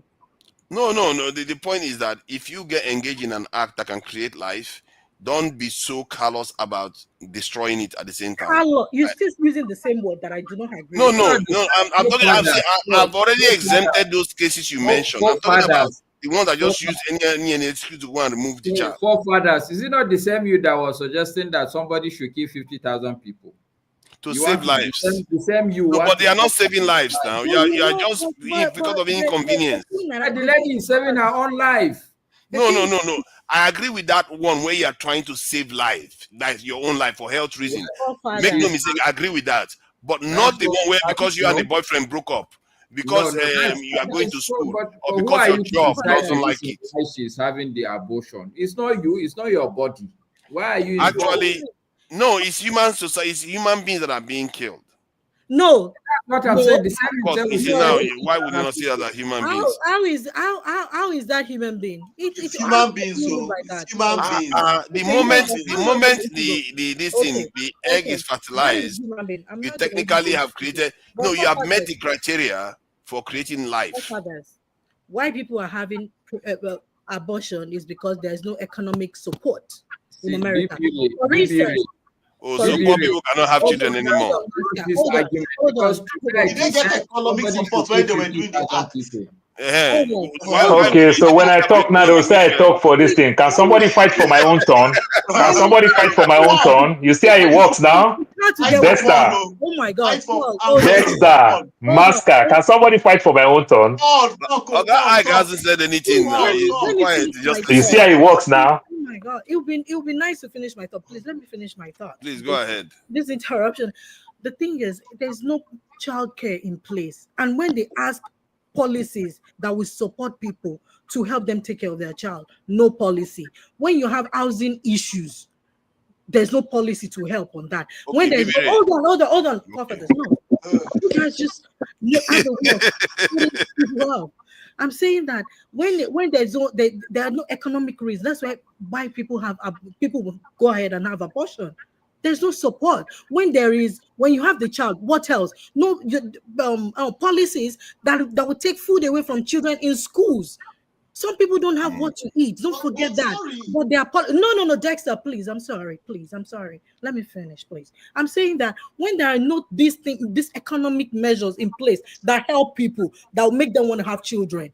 Because in America, it's actually good to have children, because when it's child tax credit for you, you would want to have child because you have support. But when there's no support, when poor people need support, they say it's welfare. They are welfare queens. But when it's time to give money to corporation, then that is good. How is that going to help people? Just for you should look at the economic reason. When you have the child, what are the support that you have? And I will say this also. Look at, for instance, look at the eliminating of Department of Education that they are trying to get to. Do you know how many families are going to be destabilized because of this? This is personal for me, because I have a cousin that is intellectually disabled. She is like 14, but she read at second grade level. Her mother cannot take care of her alone because this girl uses hearing aids. She wears glasses. The mother has to go to work. They have programs for children like that. But when you have to solve programs like that, how do you encourage parents to have children, people living with disability, whether physical disability, whether intellectual disability? There is no help coming, because when you eliminate Department of Education, you eliminate programs like IDEA, you eliminate programs like IEP, Title I, Title IX. But how do you not want people to survive in such economical but how does that? How did all these things you mentioned that's cases of reasons not to have a child? But the women were aware of these reasons when they went and got pregnant. I'm talking about now. Let's say you want to now Department of Education, they're trying to get rid of Department of Education, which take care of a lot of children. We have children that are under Medicaid, that have cheap, that is children health insurance services. So that's why people should go and have an abortion. Are you listening to me? You're looking at, that's why I say you're not a woman. And I'm telling you I'm reasonable enough as a human being to acknowledge that people have reasons for doing things. But you are in a society that rules could change. I can understand that. Yeah, but you can see, even all this stuff you just said just now, it's a minutia, it's a small population that go for that population. Do you know how many percent of Americans are living in poverty, that are actually earning so little? You're saying it's a small population of children that are in school, that you're getting rid of funding that help children go to school, eat in school, have health care. But it's not the reason why they're having the procedure. You know that. I'm telling you that there's no economy, there's no child care policy that help parents for them to want to have children. That is why you literally said when they have more children, they give them more tax credit. No, it doesn't work like that. There is no policy. There is no policy in place. Okay, if that is the case, then don't go and have children. Don't go and get pregnant. Don't do those things, because life. Let me say this. Life is so precious. It's a very serious act. If you are going to engage in such a thing, you don't do it flippantly in a way that you can just say, you know what, I need the right to go and get rid of it. Forefather, can I come in now, or can I just leave? Which you know America more than a lot of Americans. You know about America more than a lot of Americans, and I applaud you for this, man. Forefather, see. Ikene, hold on. I think it's my turn. Go ahead, sir. Forefather, everything she said, just believe. She's on the right path. See, in Nigeria, somebody can make 20,000 naira a month as salary, but can afford to give somebody 2,000 naira to help the person look his baby, and that person can go to work. You cannot make $20,000 in America and find somebody you're going to give. You want to go to jail? Where will you see somebody that will look I agree your with child that part. That's not for why I that? disagree. So I'm touching it little by little. That's exactly what she's telling you. You understand? Back in the days, there are things that they put in place that can help people who happen to be who are blue collar worker. You understand? They can help you for babysitting so that you can work and pay tax into the system. So when they take all those things out, it's just hard for you. You can't work. Father, to put a child in babysitter a week is like around $500 for somebody who makes the same $500 a week. So it makes no sense for you to go to work. Do you get my point now? It makes no sense. So it makes it hard. But these things are in place. Remember, this is their culture. So don't judge it from the UK. I go to the UK a lot. I just came back from the UK not so long. My friend, they work, him and his baby mama, they literally work 20 hours a week for 2-bedroom house in Manchester. We know They pay, that out of that can you let me finish? They pay £85 for 2-bedroom. You understand? Because if they make more than that, they're going to pay up to £500. You understand? So they go down so that they can enjoy all these benefits. You understand? I work in a good organization where I can have up to we 3 don't months. have a lot of time. I have to have a hard break at 3 hours. So, and we have barely 10 understand minutes. something. So when you talk about this conception, when people get pregnant, we talk about, it's life, it's life, it's life. So if you said it's life in America, then I want to believe that child that they want to abort is supposed to have a name, supposed to have a social security number. If you call it life, then that child is supposed to have a social security number. When you sleep with your woman in the bed, then that child is supposed to have a social security number. So before you have life, before you get Forefather, security number, you're not alive. forefather. So if you call it life now, so when you have life, that's what they do. From day one, when you have a child in this country, you get your social security number. You get all those things. That's when names start coming in and every other thing. Those parts, now you might say I'm playing politics with it. I will tell you another part of it. When you look at these things, the way you are talking about this, it's not like that. Remember the people who are fighting these things and they will tell you that, it's black people, it's this. These so-called red people who happen to be more of evangelical, they are coming purely from the place of religious way. You understand? You must understand it, whether you take it or you leave it. And to some extent, they hide it. They hoard their data to make it look like it's not really there. That's why you might think that it's more of black. You understand? Because they hide their data. Go look the population of places like Texas and go see all those things there.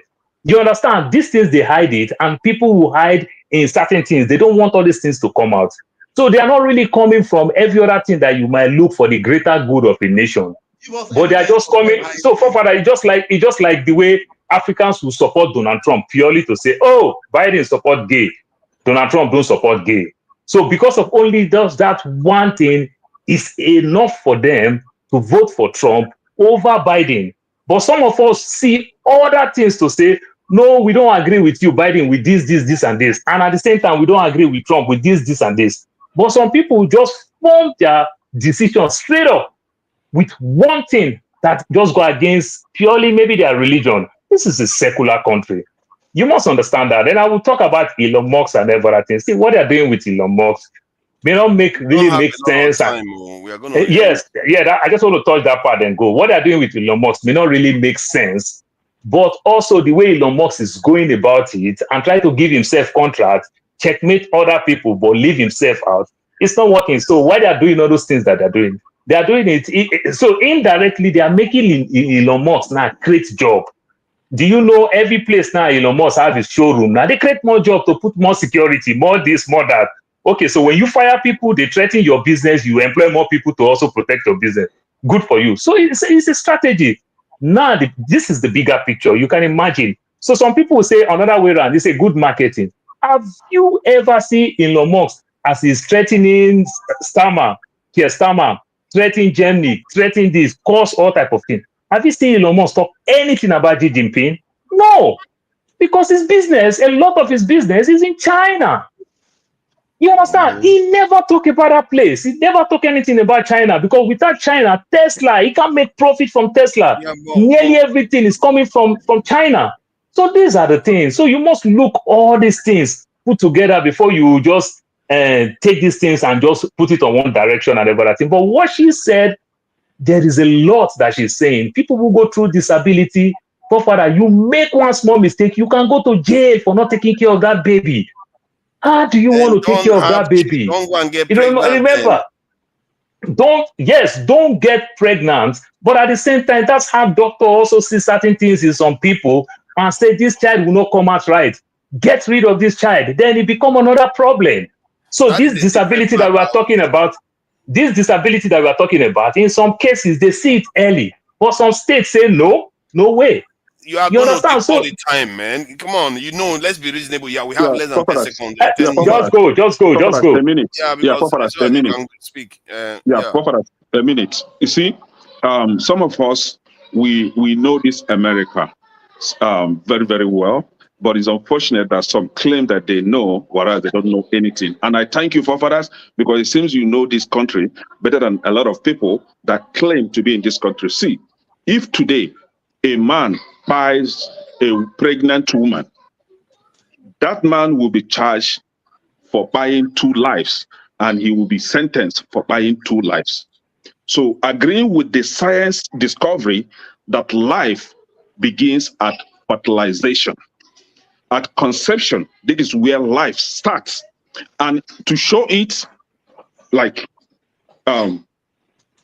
publicly, as soon as you become pregnant, you can go and register with some unit or some programs that will begin to support you with some supplements or some healthcare, therapy that will assist you through the course of the pregnancy, recognizing that you have another life inside you.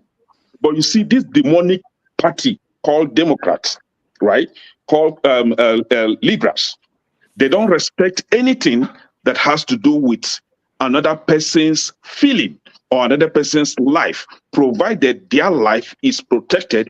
Your own life is nonsense. So her body, but how about the baby?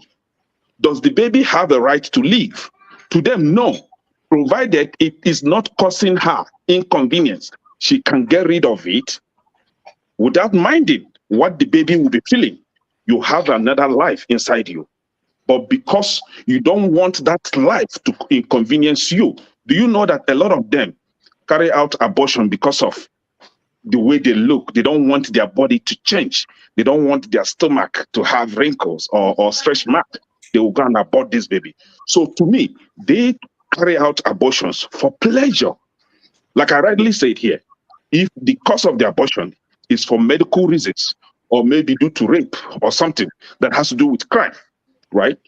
That abortion should be allowed. And that is what the conservatives stands for. But if you open your leg, and I still repeating it here again, if you carelessly continue to open your leg and becoming pregnant, and you think that abortion will be funded with taxpayers' money, then something is wrong with you. If it is your body, you are right, your choice. It should also be accompanied by with your own money.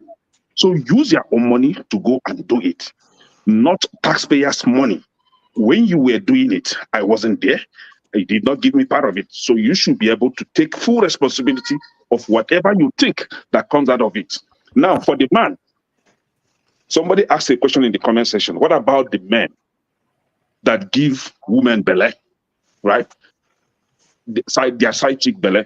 And my response to her was, it is only a ye man, a very foolish man, that will give his side chick belly if he's not ready to marry her or if he's not ready to keep the baby. So you have to take full responsibility of whatever that comes out of your pleasure. Don't come and become a burden. Hold on. Don't come become a burden to the society. And again, in America, we have a lot of programs because somebody said that women carry out abortion for economic reason. That is a lie. The economic reason, we have what they call WIC. WIC is a program meant for pregnant women, both rich and poor. They don't care. They don't send your financial status. Provided you are pregnant, WIC is there for you. WIC will give your child supplemental food, like milk, like fruit and all that. You can have it. It's free. It is there in every county. We have the sheep. We have the SNAP, SHIP is for healthcare. We have SNAP, Supplemental Nutrition Assistance Program. And states also have their own SNAP run by the states. So these are the programs meant to assist pregnant women, whether you are All right. struggling financially or not. You're So not you going to have use it. up So all the you time. have We have no less than reason. 2 minutes. You have no reason whatsoever to say that you are carrying out abortion because of economic reasons. My friend, close your leg. Stop being recklessly pregnant like a mad person. Close your leg if you are not ready to take responsibility of the child. Close that damn leg and be responsible in the society. See, for A me, lot of people know. A lot of these programs, a lot of hold all on. these programs are sponsored by I federal may government. need to restart A this lot of stream these programs if we have to are discuss this. federal government But funding programs. just for me, I mean, if this is a strong topic that you guys feel like you need to discuss, then I may be able to restart the stream. But however, my own reasoning is not always too much about the morality in terms of this one, that one. I look at it from the consequence to societal for us as a group of people, and I feel like it's a negative thing and this is what this guy was revealing here. He's a kind of white supremacist. He doesn't like exactly like black people, but you hear that at the end. But hear what he's got to say. They say we'll treat everybody equally, yeah, but only the people they like, right? Everybody else gets to go to the gulag, or you won't even be allowed to be born into that society because your mothers will be sterilized, or you'll be aborted or something. Did you know that in the United States in 2023, last year, American women had more than 1 million abortions? They only gave birth to 4.5 million children. That means almost 3.5 million children. They gave birth to 3.5 million children and had 1 million abortions. That means total, right? There's for every child conceived in the USA, there's a chance of 1 in 4.5 that you'll be aborted if you're born in the USA. That makes the American womb almost the most dangerous place for a child to be born in. You'd be better off to be born of a Muslim mother in North Africa. The chance that you'll be aborted is near zero, right? But in the United States, the American woman's womb is a killing field, mass killing field. Now, I'm not saying it's liberal white women having these abortions. They're probably not even having pregnancies, but it can be that it's half of them could be African American children. But imagine that if the African Americans in the USA would refuse to have abortions, through their sheer fecundity, they would take over the USA within a decade. They'd have more children than the Amish, right? But apparently no one tells them to do that, I'm not telling them to do that. You see that is exactly the point. And this is why they are obsessed with Africa when they want to control our birth rate, because they understand people are power. And our people, for some reason, we bought into the mentality that people are a problem now because we think that we have too much of them. That is where I'm coming from on this one. But But you're that's wrong, both fathers, because see, look, that you have the highest number of population without economic power or even political power, without any sort of even family structure, you raise kids that will end up being in the prisons. So I beg, please. It's not true. No, it is true, forefathers. What I'm saying, look, I'm not talking about America now because I don't know anything about America. Okay, so let's have that fairly. I'm only talking about the principle that just a sheer number of population, it doesn't make any sense. It doesn't make any sense. Before you give birth, look, I am in Nigeria here. We are not going to go past this time. You see, we have to stop 3 hours sharp, and it's already 3 hours. We have to cut it. Either we can just finish the conversation backstage, but we have to cut it because it's a requirement for, so that people can be able to listen to the show. I'm really sorry, gentlemen, for what having. are you saying now? You're not saying it. Are you saying that just be authoritative? What exactly is going to happen? No, we are going to end the show. We're going to end the show now, because I want to be like a rule follower, not a rule breaker. And we are going to carry on this thing to finish the conversation backstage. It's about exchanging the idea then before we abandon the conversation. Let me just thank all the people that came and that were here when we're talking about these things. Boom Boom Ray is there, Guy Walele is there, Sylvester Osu is there. I'm not going to be able to say all the names for me. Oh, thank you for all joining us. And Dexter Masca, as always, looking for a Nigerian in this thing. You have good light, good connection now. It looks like our internet connection has been fixed in Nigeria. Bibire, thank you for joining us. Kene, thank you for joining us. The moment you hear about abortion, you're like, I have to come and correct the record here. And the same thing for Mazi Prince. Mazi Prince came here to correct the record too. Everybody felt like they need to come and correct the record today. Mazi Prince came to correct the record. So I appreciate you for joining us here today. Until next time, we are going to meet you. We are going to see you again tomorrow. Actually, there's going to be an interview from Dr. Damages today. And then we are going to have a more relaxed conversation. Maybe this topic actually, whether population is power. We could have that conversation. So that uneducated population without plan can never be power. See, you see, population is like knife. Nigeria has the population, but very powerless. It depends on what you do with it. If you don't do stuff with it, it's up to you. But it's still good to have it in case you need it. Nigeria has the power, has the population, but very powerless. As small as Finland is more powerful than Nigeria. Thank you for that. Thank you for that. Greenland is going to go. Actually, let me tell you the bottom line, forefathers. You see, all of you guys that are there in this, what do you call it now, Oibo land. This is the irony of when you have the population, you don't have plan for them. They end up going to slave for other countries because that's what all you guys are doing. Yeah, I know. And thank you. You can't afford to have more people. Innovation, their race is declining. That's why they are against abortion. It's not like they love people or they are about people. Actually, they like their people to remain in power. That's why they want to hate they abortion. are in decline. Their population is in decline, and so now you see that the population matters. No, their population, white population, is in decline, and by but it matters though. They will be in minority, and that is the angle they are coming from. It's not like they are talking about when they're talking about white women. Are we backstage now, forefathers? Thank you.